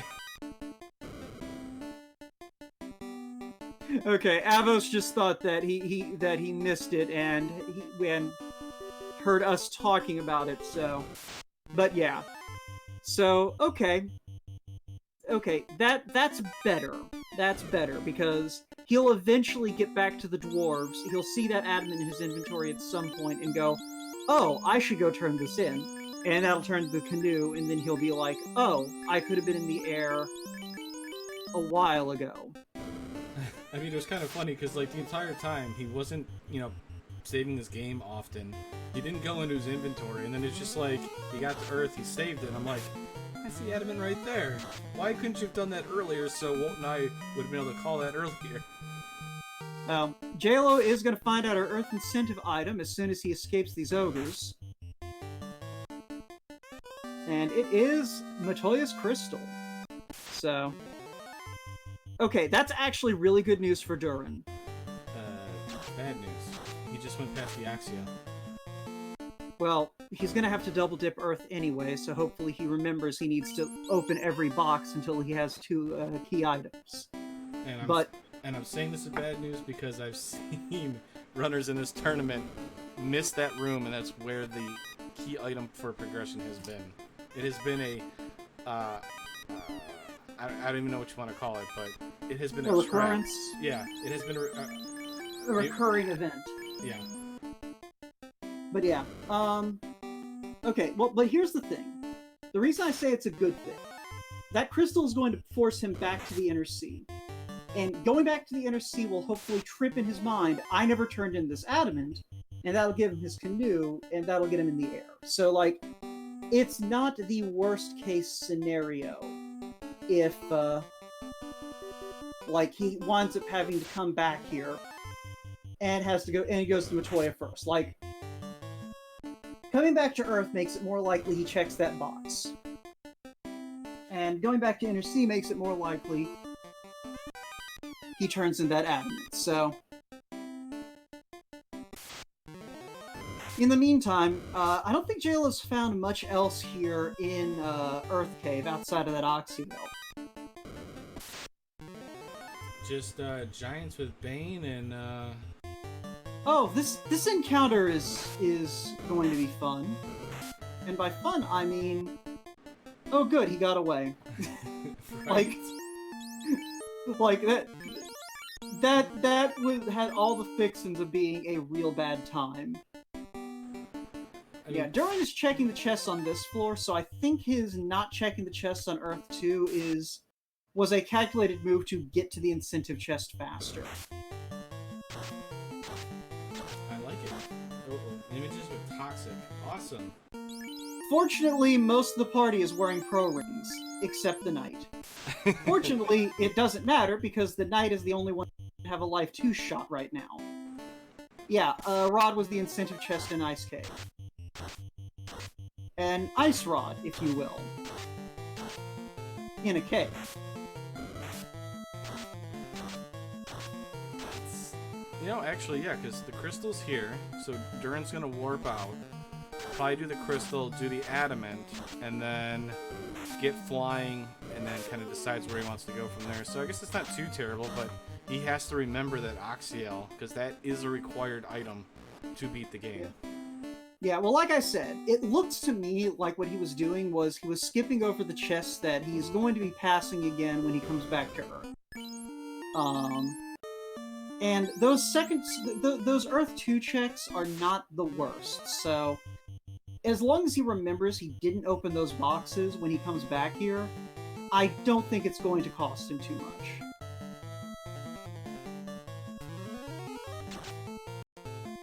If you blink and you might have missed it, Jaylow has defeated Lich, lights his first orb, an hour and 6 minutes.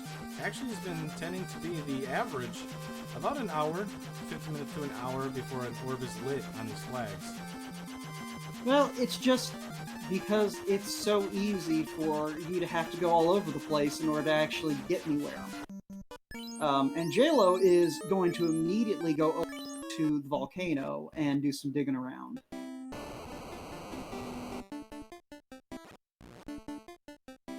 This is a play I like. He knows he's still out needing a loose item, and this is probably the biggest chest density he has available without going out of his way by, say, going to mermaids in the sea shrine or something similar. Yeah, no, I think it's an interesting play. The only downside is giants are prevalent in Volcano, so we have to dodge more Bane, but it's something we have to do either way, so I guess try and get it done. Yeah, I mean, at the end of the day, it's just kind of what you have to do. And he gets to eat some yummy, yummy tyros. Toss out some nukes. There you go. Microwave the meat. And the bottle from the crystal, so more fetch quests for Jaylow once he turns the crystal in. Well, the good news is at this point, pretty much anything we turn in is going to lead to something else. So,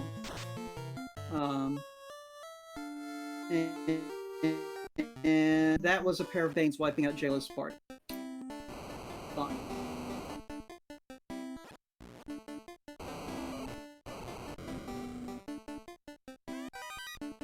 I mean, those giants.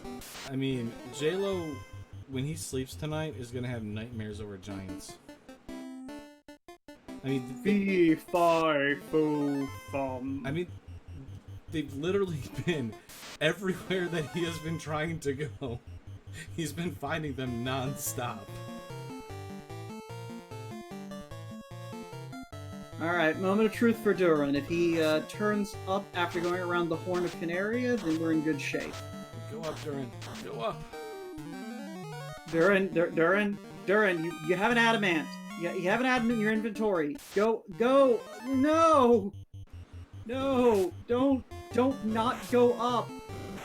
Your encounter table is trying to tell you something. It gave you 2 fights in a row. Oh no. I mean, he doesn't have anywhere else to go that I know of. Yeah, he doesn't have that Oxyel, so he can't... Pro Ring does not help with Bane. Bane is poison element, and Pro Ring protects against death element. It will help against toxic.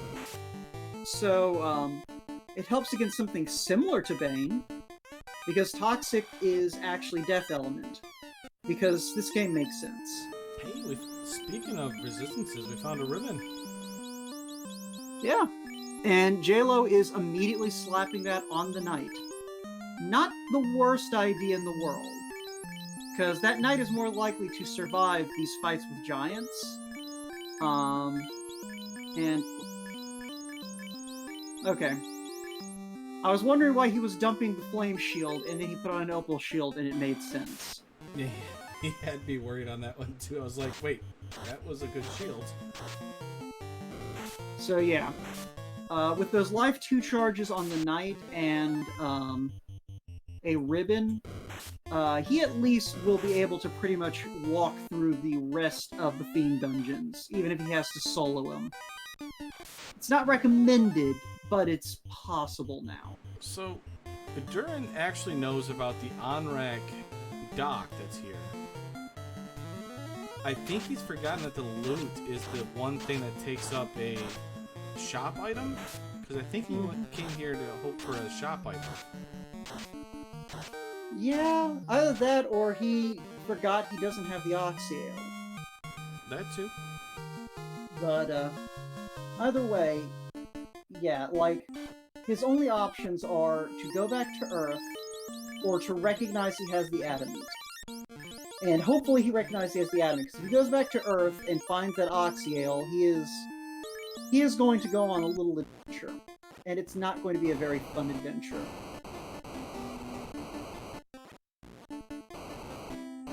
I mean, the good thing, the good thing is he's got nowhere else to go. We don't have Chime, so we can't go Mirage. We don't have the Oxyale, so he can't get lost. Well, I mean, he's already in Onrak, but he can't go any farther in Earth because he doesn't have access to Ice, which has the rod. So, yeah, he is definitely hedged in, and that hopefully will get him back on track.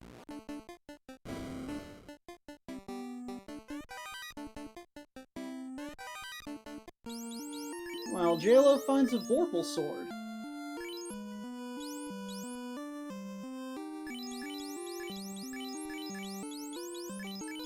I don't hate this.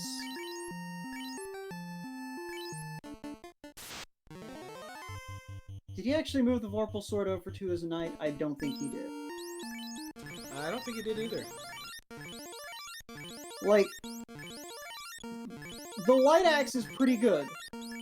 The Vorpal is a little weaker in terms of raw stats than the light axe, but those critical hits make up the difference.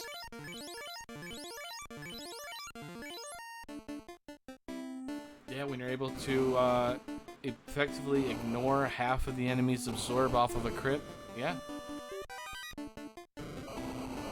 Question in chat. In-game weapons other than the mods of the defense of the Vorpal. The X-Cal, if you have a thief, and can class change, the katana. The Sun Sword, if you're counting the defense, is also viable for in-game. And if you have a Power Gauntlet and Patience, even the Ice Sword can be effective enough.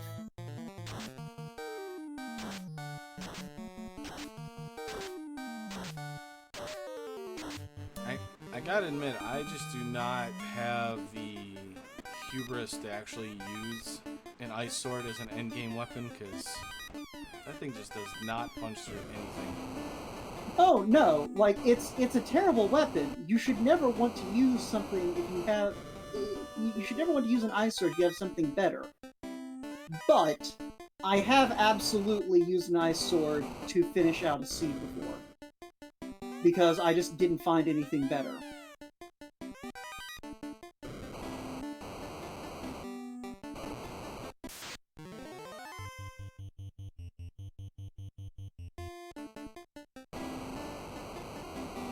And the other thing to keep in mind is end-game weapon is going to depend entirely on what kind of flags you're playing. Like, the higher the scaling for enemies goes, the smaller and smaller that list gets until you're basically saying, right, I need a Vorpal or a Malasa. Nothing else is actually going to work on the knight to punch through things. And yeah, the Cat Claw is an option. I have definitely been forced to use the Cat Claw at in-game before. I've never heard of that weapon. Is it good? It's like a really crappy katana. Perfect. It's like Vorpal. Oops. I hope. Yeah, I hope nobody was here from Team Vorpal. I mean, even Team Vorpal acknowledges Kana is a better bully. The main thing that holds it back for them is that fighters don't use it.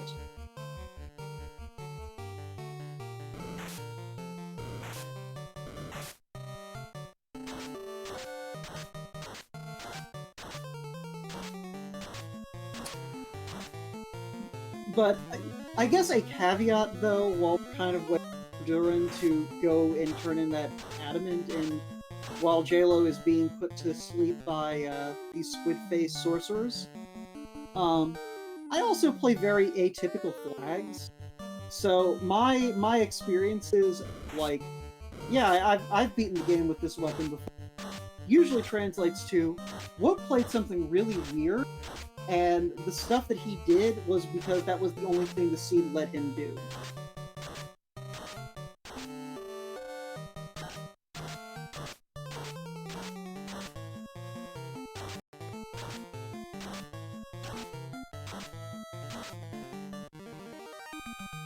Anyway, Jaylow finally kills off those sorcerers and hits level 17. Yeah, getting those levels. I don't feel like I'm guessing he needs to check this upper box, and that's the reason that we aren't you know, never touching these spike tiles ever again. Oh God. But I mean, he's already checked the chest. I think he's just grinding, honestly. He's settled on the sorcerers. That's what he's going with.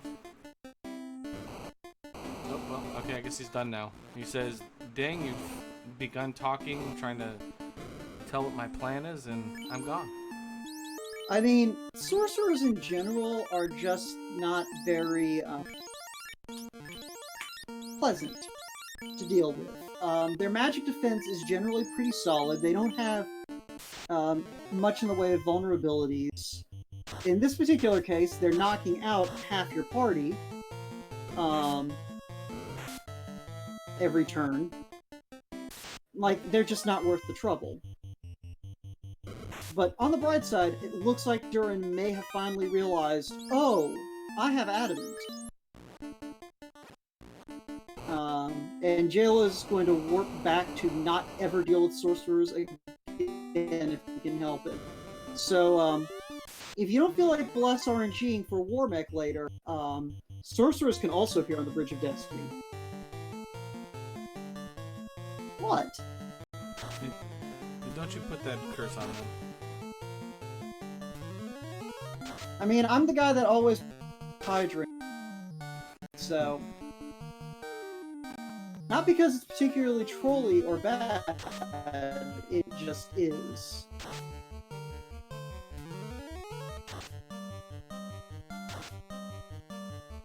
Ooh, carry with hold.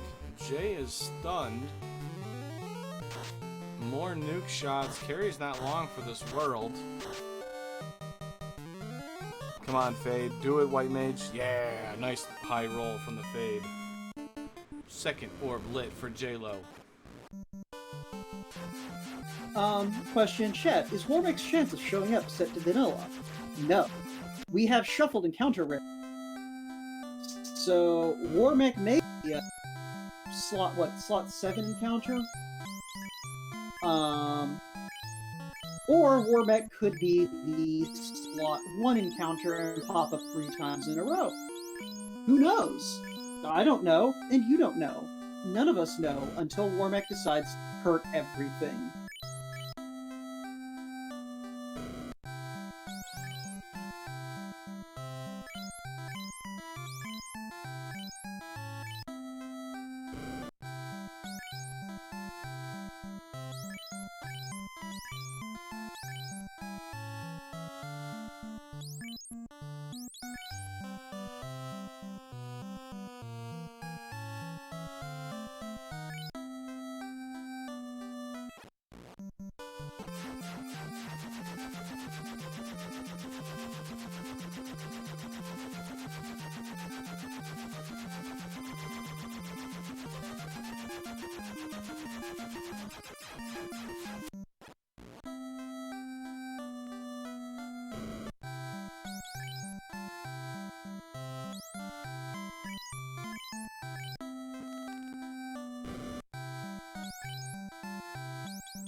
And that was a moment of silence. I hope you enjoyed it, everyone. But yeah, no, we are not going to see War Mech Unleashed in any spring tournament, possibly ever. Because do you want 3.5-hour seeds? Because that's how you get 3.5-hour seeds. So that moment of silence was my awkwardness of pressing the mute button on my mic. Oh, okay. So, and I was just sitting here like, well, Dang's not saying anything, so I don't. I guess I'll wait for him to say something. I did say something. The problem was my mic was muted. So then I asked you a question. I'm like, so if you're in Jaylow's position, would you do sea, waterfall, or sky? And I didn't get anything. And I looked at my OBS and it's just like, your mic's not picking up anything. I'm like, uh-oh. And you're not talking, so well played, Wout. Way to get revenge. Accidentally. But yeah, yeah, so it's one of those things, in Jaylow's position, honestly, I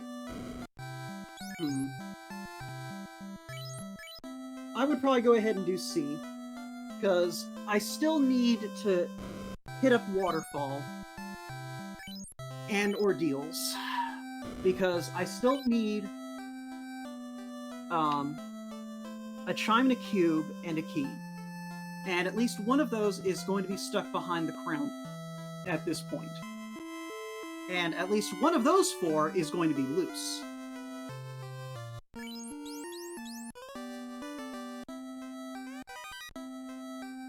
Especially now that we just found the Opal Cheerio at the Fairies.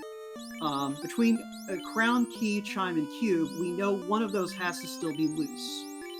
And we know between the key, the chime, and the cube, one of those is stuck behind the crown. So, it's basically a matter of hitting incentive locations. So what I would probably do, actually, in Jaylow's position is what he's doing. Hit Ordeals first, then head over to Waterfall. At that point, if I get the key from one of these 2 incentive locations, I can skip out on Mermaids for now, clear out Kraken, go back to the southern continent and check all of those keylock chests, and if nothing comes up with my other loose item, then I just GTFO back to C. Or possibly go to Sky if I have everything I need to Sky and look for that loose item there instead. Yeah, because... Yeah, we're basically, what, 3 items from Go Mode? Cube, chime, key. Yeah. And we've got Waterfall. We've got Waterfall, Ordeals, and Astos. Right. Because the crown is blocking one of our Go Mode items. So, one of our items is loose. And one of them is the crown, which will lead to our last Go Mode item. So, like I said, what I feel like would be the thing to do is try to find that key, because Mermaids is out of the way. I would rather make my attempt to not have to go to Mermaids, because I've got the firepower to get through Sky. If I have the things I need to go through Sky, I can just do Sky, and if I come out without what I need, then I go back to Mermaids. But I'm perfectly fine gambling on needing to last location Mermaids in this situation.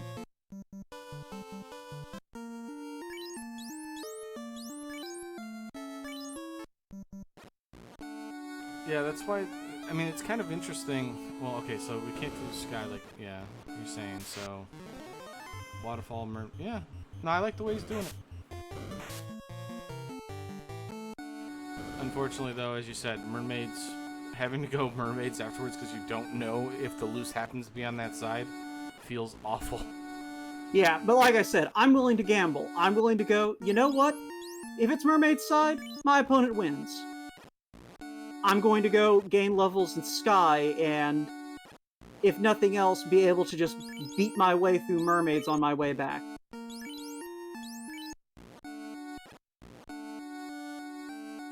Because the thing about that Mermaid check is that floor that leads to Mermaids has ghost encounters on it. And just as a matter of principle, don't deal with ghosts. But they're so nice. They just like to give you hugs. Their hugs are made of pain. Well, you know. Learn to absorb. No, I'm just not going to deal with them unless I have to. Learn to bring a ninja to run away from them. And then watch as it one-shots your ninja. Yeah, that's what I usually experience with ghosts. Thank you. You just summarized my lived experience. Oh, Durrun doing the waterfall play. Oh, well, okay, I don't know where he's going now. I don't think he knows where he's going. Durrun, please. And there's our Lose crown. We have found all Lose. We are in no mode. Essentially, we just gotta we're go in go mode. Like, at this point, Jaylow should know he does not need to open another box unless he wants a better sword. Oh yeah, that's true. Yeah, that's very true. Yeah, because we just gotta do waterfall and we're done. Yep. But yeah. Because that is the thing about Final Fantasy Randomizer. Your go mode is not just your key items, it's also your gear. And Jaylow's gear is, questionable.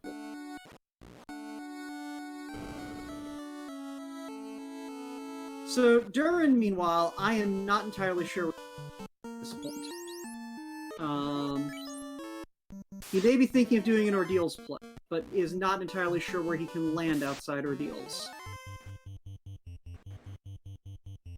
I mean, it's a good play to do Ordeals. I think he's gonna do the vanilla.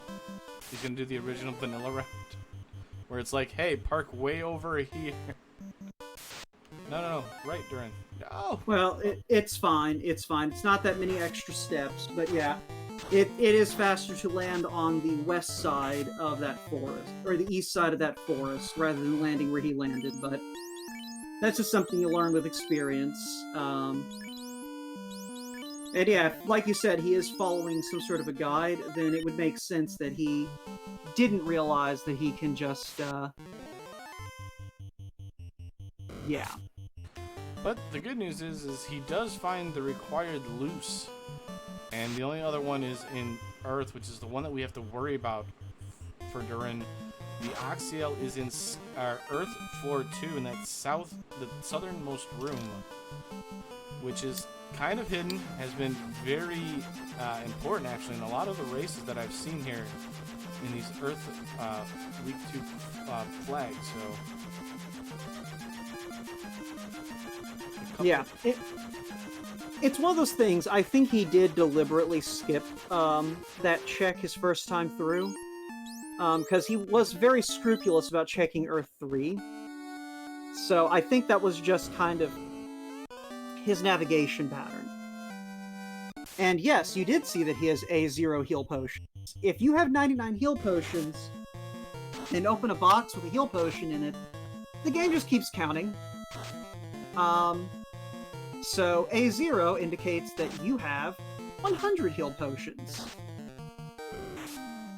Looks like Jaylow was able to have a relatively easy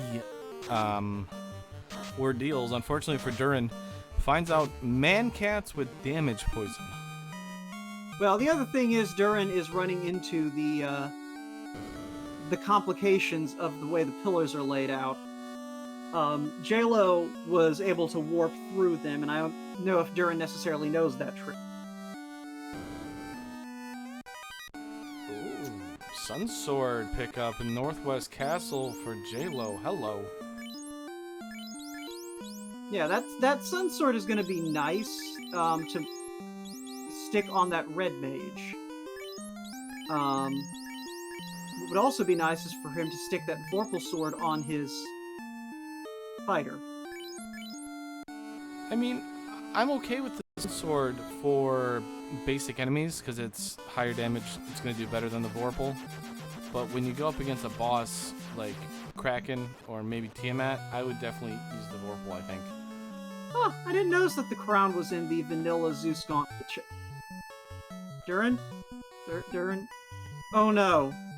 Oh no. Oh no. No, he's not doing... No. Oh no. I think Durrun thinks that that's the key item. I don't think he realizes that that's a linked chest. And so we find some big stuff here in Dwarf Armory. Masa was found. So Jaylow's got the Masa there. The Vorpal not needed. Yeah, not with this scaling. So. And yeah, Avos correct that Durrun is going to be forced to finish out this dungeon. Hopefully he checks the box at the end. And yeah, I mean, thank goodness for running out of warp charges, as you've seen there, and Wolt pointed out, Durrun warped out thinking that was the incentive location because he got the crown, but that is actually linked into the next floor ordeals with that bottom left chest on the far left-hand side. Yeah, Vanilla Zeus Gauntlet, I believe, is what that box is. So, like, I don't hate that check because it's quick and it is it lets you peek that spike tile. By which I mean that's your only chance to check that spike tile. And good, he's checking chests. We have a chance here, Wout. He's worrying me. Well, the real test if he opens the box next to the... Yeah, the other bright side for Durrun is he had the opportunity to buy exit earlier, but didn't have enough money. So, he lucked out on two fronts. And that if he'd had exit, he absolutely probably would have left this behind, but...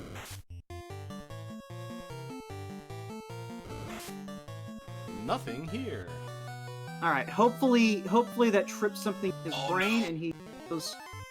He may just be, you know, opening the box from the side. Whoa, he's worrying. No, don't you dare do it, Durrun. Durrun, please. Durrun, please. Chat, let's see some Durrun pleases. Oh, good. Oh, thank goodness. Oh no. Hey, Jaylow got friendly robot on the left-hand side. Doesn't even have to go in there. Oh, he still does. If Agmas had nuked there, that'd be so unfortunate because he had such a free exit out of Waterfall. Alright, so he's got the chime, he's got the crown. The crown's going to get the key. Everything is perfectly fine. Nothing is ruined. My heart rate's not really high right now or anything like that. I'm fine. Everything's okay. We're good. Jaylow's probably looking for a second ribbon or dragon armor, I have to assume.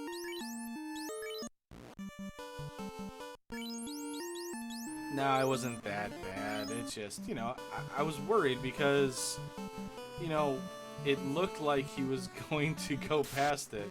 You know, because everybody checks the chest first, and then they go into the spike tile.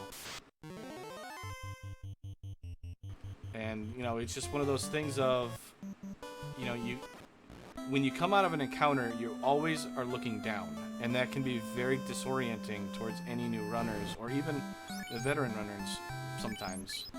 Mm-hmm. We have definitely seen a few veteran runners get tripped up by that, even in this very tournament. Alright, so Jaylow should be in go mode. Durrun has a dead knight. I don't know why that knight is not revived. I know he's got enough life to shot. But whatever.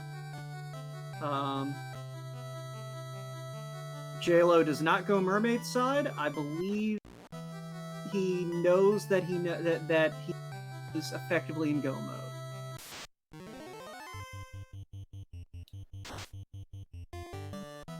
Oh, the ghosts have ruse. Well, it's a good thing they don't know how to dodge spells. The only reason I say okay, Avos, I say effectively because I don't know how he feels about his equipment situation. Oh, that is actually, I was gonna say, yeah, I kind of like that play if the red mage. No. If the red mage has a ruse spell, I kind of like that play. Okay, he is moving the Mazda down to the white mage. Or white mage. I mean, that's fine too, as long as whichever one has ruse spell, that's fine. I like that play. Yeah. Now, it's one of those things, I say effectively in go mode because, yeah, it looks like, okay, he is comfortable with the equipment situation now. Because he only does have one ribbon, so it could be a situation where he may decide, I would like a second ribbon. A second ribbon would be very friendly. You know what, now that I think about it, I kind of don't like it now. Only because he's only got one ribbon, and he doesn't have any way of protecting that Masu ribbon. Unless he has wall, which is fine then. He has life too on that knight, and the knight's wearing the ribbon. Like, he can very effectively protect his party. Oh wow, I did not notice that Durrun was still using falchion when he had a light axe in his inventory. Well, that's another one of those. You kind of have to have looked into it to realize, oh, the light axe is actually a really good weapon. It's just 9 times out of 10, when people find light axes, they already have something that's a better weapon.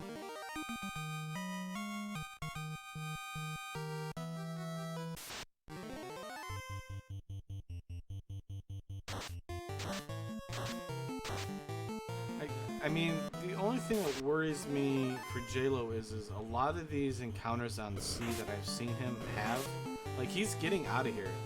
Take some of these fights, because Xcal, if you're not using Masa, Xcal requires, well, not necessarily requires, but level 29 to be able to get 5 hits. Well, what he may be thinking of doing is... Excuse me. Excuse me. Bless you. Thank you. What he may be thinking is he'll move the Maz over when he gets, into Deep Topher. But, as far as, taking fights, he still has Sky ahead of him. And my personal preference, especially once I'm, around level 18 or 19 like he is if you're gonna take fights in a dungeon, just take them all in Sky. It's better experience, and everything is going to die just as effectively. No, I mean, that's true, but when you pass up a big guy, a Gershark like that, I mean, that's a lot of experience to pass up, as he is about to light his 3rd orb. And, I mean, that's just something that I look at and I go, okay, Wall was actually level 6, so that's expensive, but is available, so that's good for Jaylow. Sorry, I got sidetracked.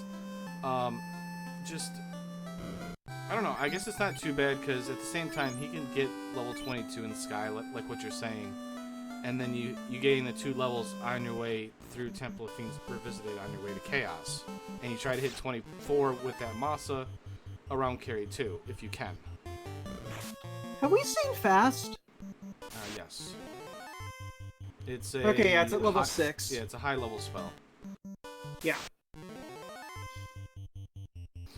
It's just one of those weird things of, if you're gonna use the Excalibur in this situation, your knight's got to be higher level. But I'm okay with the Excalibur for clearing out the Fiend dungeons. You don't need a lot of swings to do work with it. And even Upper Topher, I feel like the Excal's a good option. It's if he goes deep into Topher with the X-Cal that I'm going to start worrying. Yeah. Sorry, I didn't mean to cut you off there. No, I mean, no, that makes sense. And, I mean, he's fighting Tyros and T-Rexes right now, which he can basically just melee attack down with these 3 amazing weapons that he's got on his, you know, front 3 characters. So, I mean, it's kind of nice. You're saving spell charges, and you're taking massive experience, so it's quite nice. Yeah. Durrun continuing, incidentally, to try and figure out what he needs to do. He still needs to dip Ice Cave for the rod. He still needs to go back to Earth and pick up his, Oxyale. And... Oh, he's done Waterfall. I think yeah, he hasn't done Waterfall because he doesn't have the cube. So, he's at least going to get the cube here, and then... you know, at that point he has one incentive check, and he needs to go back to Earth. Which hopefully the Ice Cave, checking that chest, will push him back to Earth, and he'll finally get that Oxyale. So, Durrun fortunately not looking like he's going to wind up roadblocked.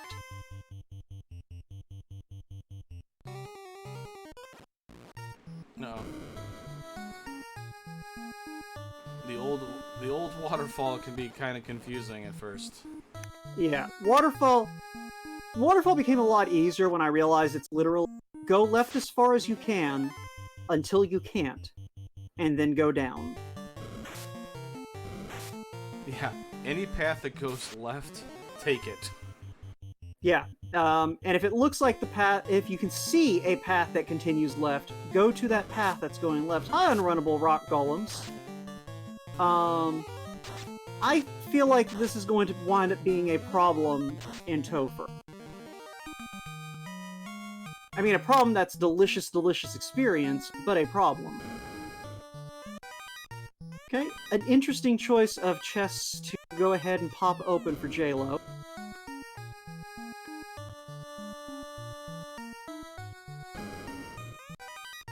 I don't hate it. But yeah, he definitely could have saved a few steps by warping and defense in the greed boxes. Alright, he don't need nothing else. Yeah, this is where I put... That Go ahead. I was gonna say, that defense sword will keep someone alive a very long time, especially when combined with a ribbon. It's actually crazy for anybody who hasn't tried it, how good a ribbon, a defense, and a power bonk knight can do in Temple of Fiends Revisited. Especially now that we have that, especially if you swap that Pazzo over to hit. Like, this is basically a party designed specifically to make everything pay for their crimes. I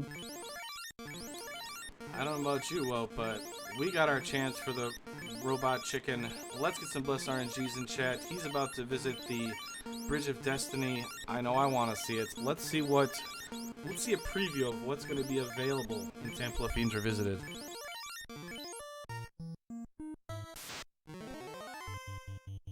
And why do you guys say that? It's because Warmech, if you don't know, actually saves, or actually has the same, or is in the same pool. He shares a pool. Shares the same pool with all the Fiend 2 refights. So, Yeah, so it's one of those things, if you see it on Warmech, that means you ain't seeing it in Temple of Fiends. But by the same token, if you don't see it on Warmech, it is very likely to pop up in Temple of Fiends. some things that we kind of want to see from Warmech because we don't have to fight them really. Nukes, Nuclears, Slow 2, Cure 4. Maybe some instant death spells would be nice since we've only got one ribbon. I mean, yeah, it'll cause Jaylow to wipe out, potentially, but it's something he doesn't have to deal with in Temple of Fiends Revisited, and... Oh, hi there! Oh, hi, Warmech. How you doing? Yeah, the family's doing fine over here. It's good to see you, buddy.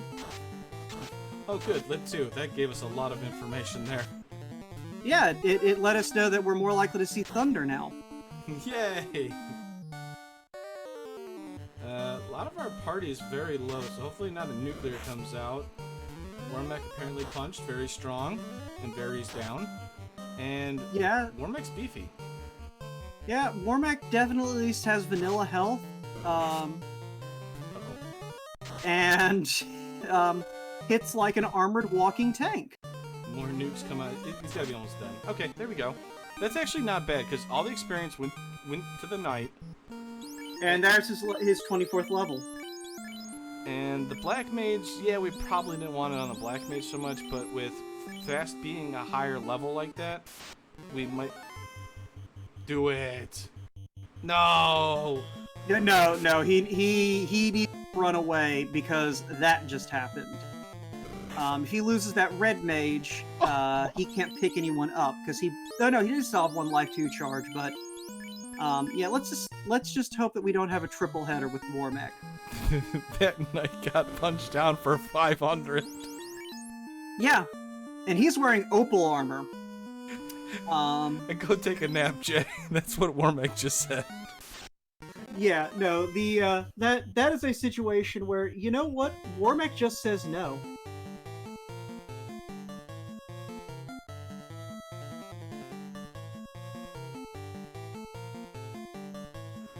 So we're trying to go in, or be able to enter Temple Fiends Revisited. Have to take. Okay, I like the fast wall coming out, saving the white mage because Bane is in the fiend pool. I don't believe Bane has been cast yet. Well, if you could please live a little bit longer, we need you. Cannot bind me to this mortal coil. More importantly, Jay gets all those buffs and goes nappy by. Yeah, I believe Sleep 2 is actually non-elemental, so that was a pure MDef that no knight is ever going to counter, really. Or shrug off, because Knight's MDef is awful, it seems. Knight has the best MDef that isn't considered a bug. Fighter Knight gets +3 per level. I know, but it never seems enough. Oh, that's just because this game is hateful. I mean, that's fair. It's just really funny. Knights are just like, I have a lot of MDef, and they cast a spell. Oh, look, I just took a nuke for 400. Great. Let's see. So Jaylow's Knight had 72 MDef. I'm actually going to, while he's gearing up for this final, this dive to the depths of the Temple of Fiends Revisited, I'm gonna actually look up what Sleep 2's stats are.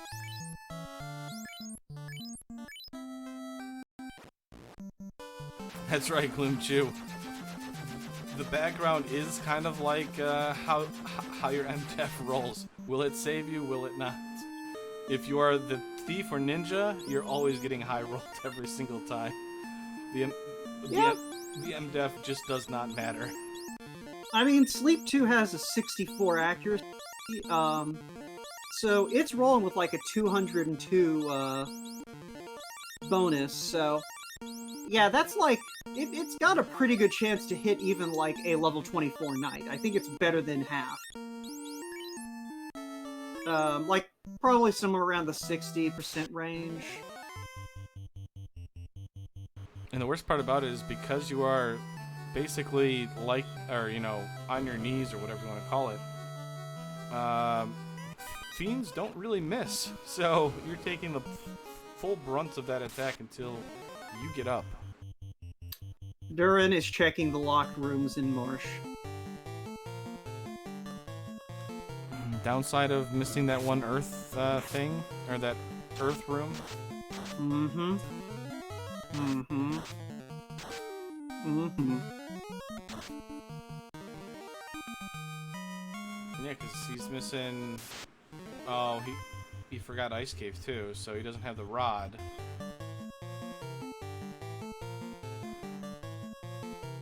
I mean, he's been everywhere though. I have to admit, this man has done everything in the ship, walking around in the outer world and flying around endlessly in the airship, so... the real Super Pleb asking, why is Masa on white? Okay, so he has the X-Cal, which is night only. He has the Sun Sword and Masa, so it's kind of good for saving spell charges. Because instead of having to cast things, if you run into things like whatever, you can just melee them down instead. But with Nuke and Fade at low levels, it probably won't matter as much. But it can be good. And if for whatever reason that Knight gets 3 and 2 56th, we still have a chance of the Red Mage getting buffed up, or the White Mage also getting buffed up.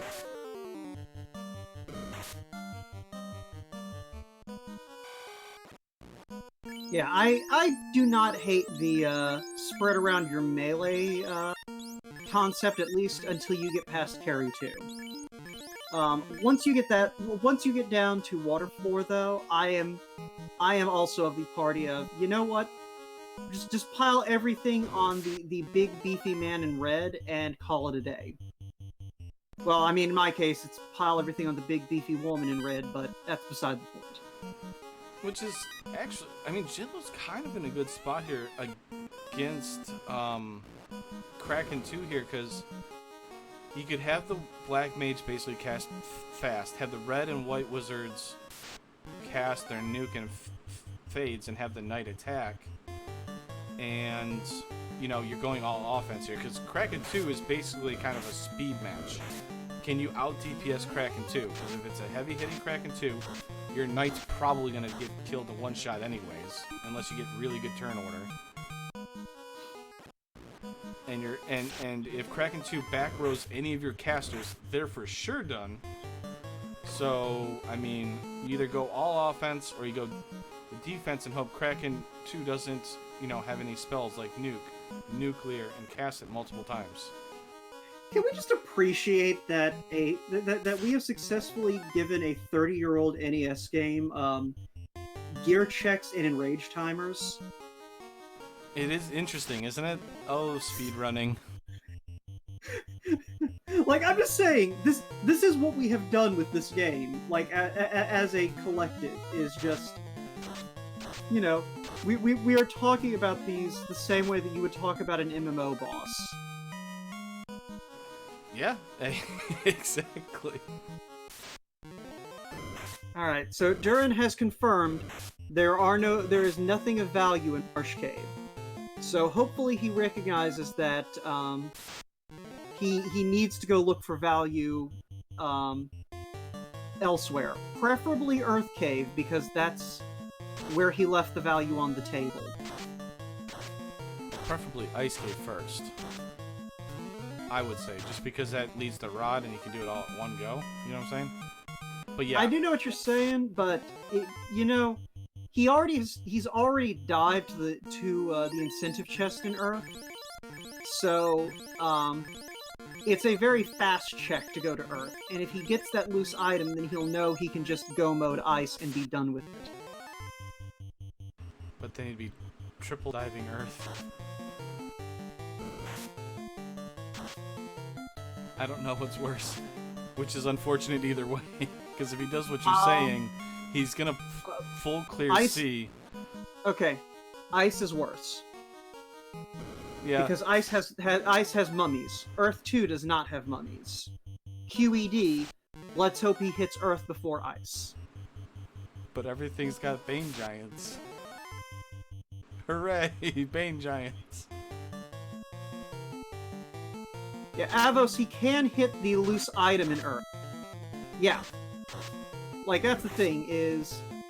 the moment he finds that second loose item, he should realize that he doesn't need to open more boxes.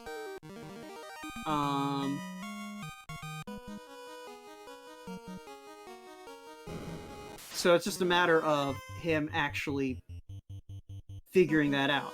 He is presumably at this moment trying to figure out, where haven't I been yet?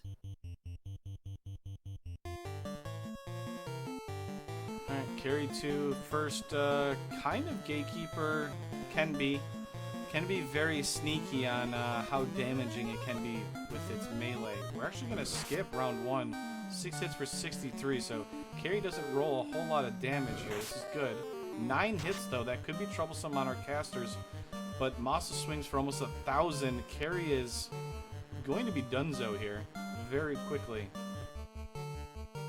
Yeah, we get great turn order there to finish it off, so... Yep. But yeah, no, Carrie, it's one of those things, Carrie 2, like, I kind of consider her a half gatekeeper. She could pose a threat, or, you know, she might roll over because her low stats worked against her. I was going to say, I think you and I had this conversation last time where she's a lot more of a swingy fiend because of the 700 the base health it has, and the potential of rolling a lot of hits, a lot of damage with each hit, and then also the potential of having nuke and nuclear. So she becomes very swingy on how dangerous she is. Yeah, we almost certainly did, Dang, because I feel like we definitely have had this conversation before. We'll probably have this conversation again, because it's worth bringing up every time we get to Carry 2. Because I can't make people respect Lich 2, but by Jiminy, I can at least make them respect Carry 2. Yeah, that is definitely true. You will see a lot of runners not heal up before Lich. But I mean, if you know your HP values of your characters before going to Lich, generally as long as you're relatively high HP, you know, one nuke's not going to kill you because you're going to one-shot Lich anyways, generally.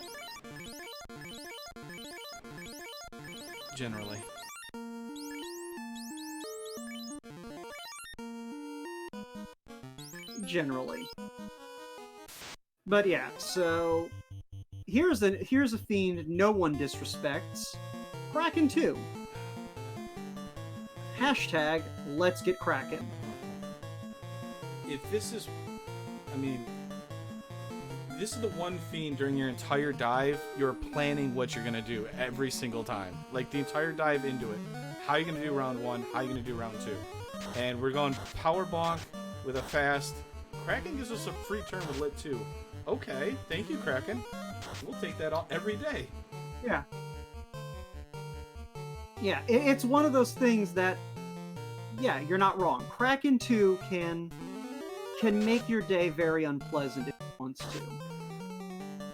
Ooh, rolled low. Okay, so because of that Lit 2, Jaylow's through. Now, only thing I'm going to point out here is Jaylow's been using the Fate charges, which is associated with Temper. Could hurt him later on if he keeps using it. Now, I know the Black Mage still has Temper and stuff like that, but being able to, you know, have the Red Mage and the Black Mage casting Temper at the same time greatly while increases, you bonk. Yeah, greatly increases how much damage you do a lot sooner. And yeah, and by Black Mage. Yeah, leaving the Black Mage up front. Probably not the best use of your Black Mage, of a Life 2 charge, but, no, he's gonna leave that Black Mage up front the rest of the way, it looks like. Keep him up front for Tia, keep him up front for Chaos. Blades. Oof. Yeah, I don't know if we saw that before. Use those heal potions back up.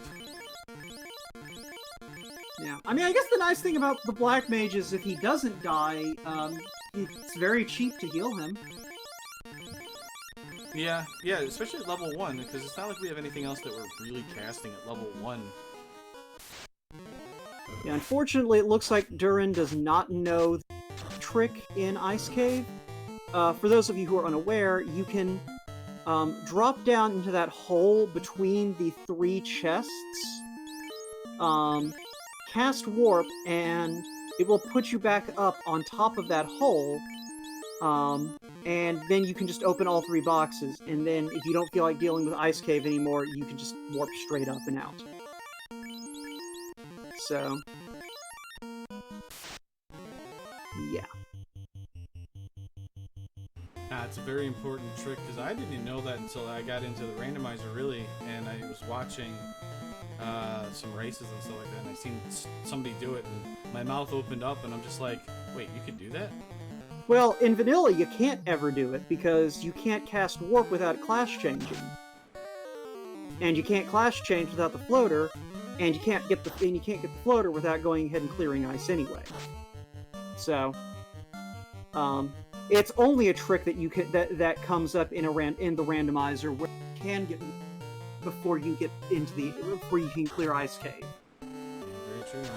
Tiamat's taken on 8 hits for 72. Slow 2's already been cast by Tiamat, so that's out of the incentive or out of the pool of spells.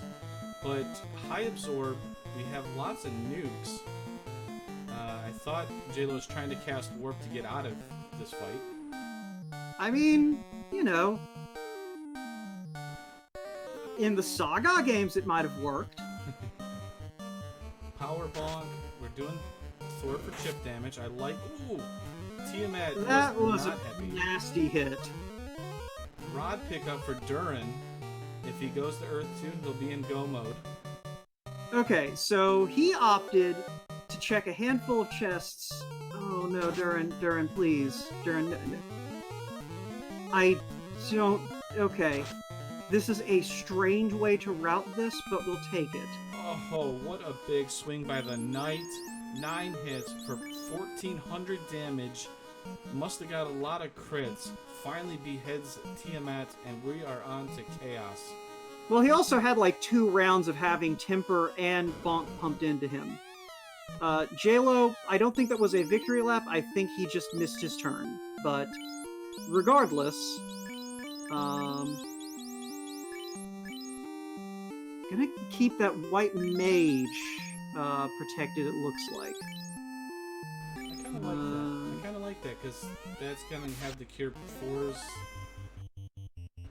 Because I don't think the red wizard has it. Tempering up, fast temper, maybe wall some of your character. No, Invis 2. Okay, I mean Invis 2. Only one. I would have probably thrown a defense instead of Invis 2, but instead of bonking this first round. But it doesn't matter because Invis can't protect you from nuclear. But it was low rolls on all the casters and a high roll on the nut, who quote has good MDef growth. Yay! Oh hush, he's fine. I know, it's just really fun. I told you. The things with high MDef always take it to the face. Also, I mean, it's nuclear. It hits. It has a pretty good accuracy. More tempering, I like it. Go on the offense. Cast the fades. There you go. Uh-oh, Bane's coming out. Red Wizard down. Oh, 3 and 256 on the White Mage. No. The White Mage isn't wearing a ribbon. Oh, I thought he walled it. You're right. Yeah, no, he did not bother with wall. He used, Invis 2, which was in the adjacent slot to wall.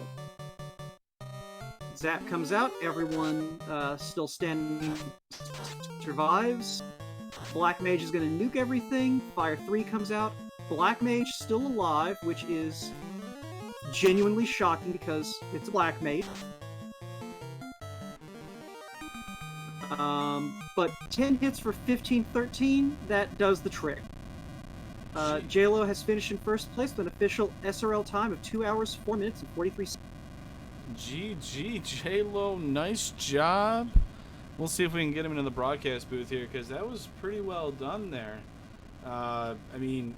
Yeah. Phew, I mean, that was a very tanky Chaos. Our tracker, Avos Ruin, brought up the fact that, you know, it was over 3k, and then he popped in a 1.5k damage shot and killed Chaos, so that's a tanky Chaos. Yeah. We probably aren't going to have enough time to exchange a few words with Jaylow because we do have another race scheduled on this channel that was supposed to start 4 minutes ago. So we probably want to move things along.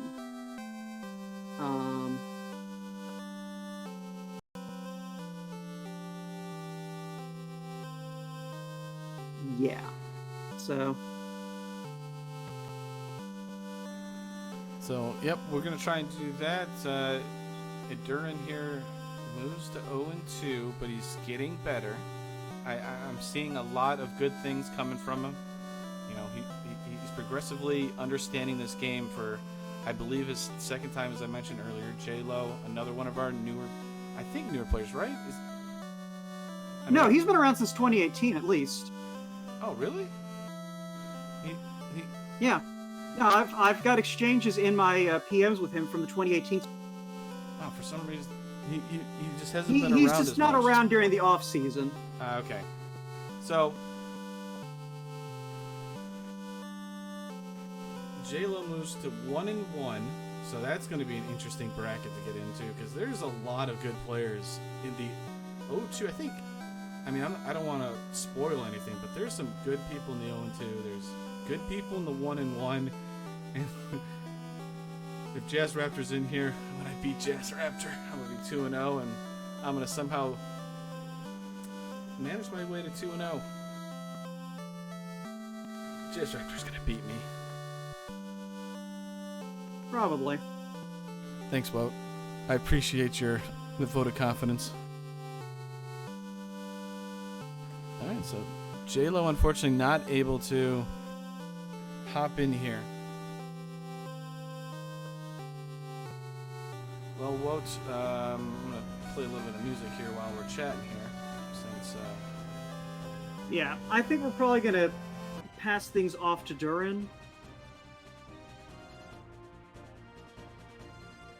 Yeah, I think that sounds like a good idea here. I hate to, do that, but for anybody that wants to watch Durrun complete the seed, check him out. Twitch.tv/DURRUN is the link there that's shown. Go ahead and check him out and root for him for us, please. I will definitely be going to watch him also to complete the seed, but we have more racing action coming up. They're waiting for us to end here.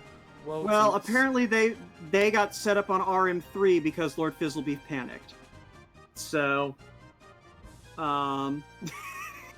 if you guys want to watch more Final Fantasy Randomizer, you can hop over to Randomania 3 for more. And if you want to keep up with what all's happening, you can join us in the Discord. So, but yeah, I'm going to go ahead and get on out. We have been here far too long.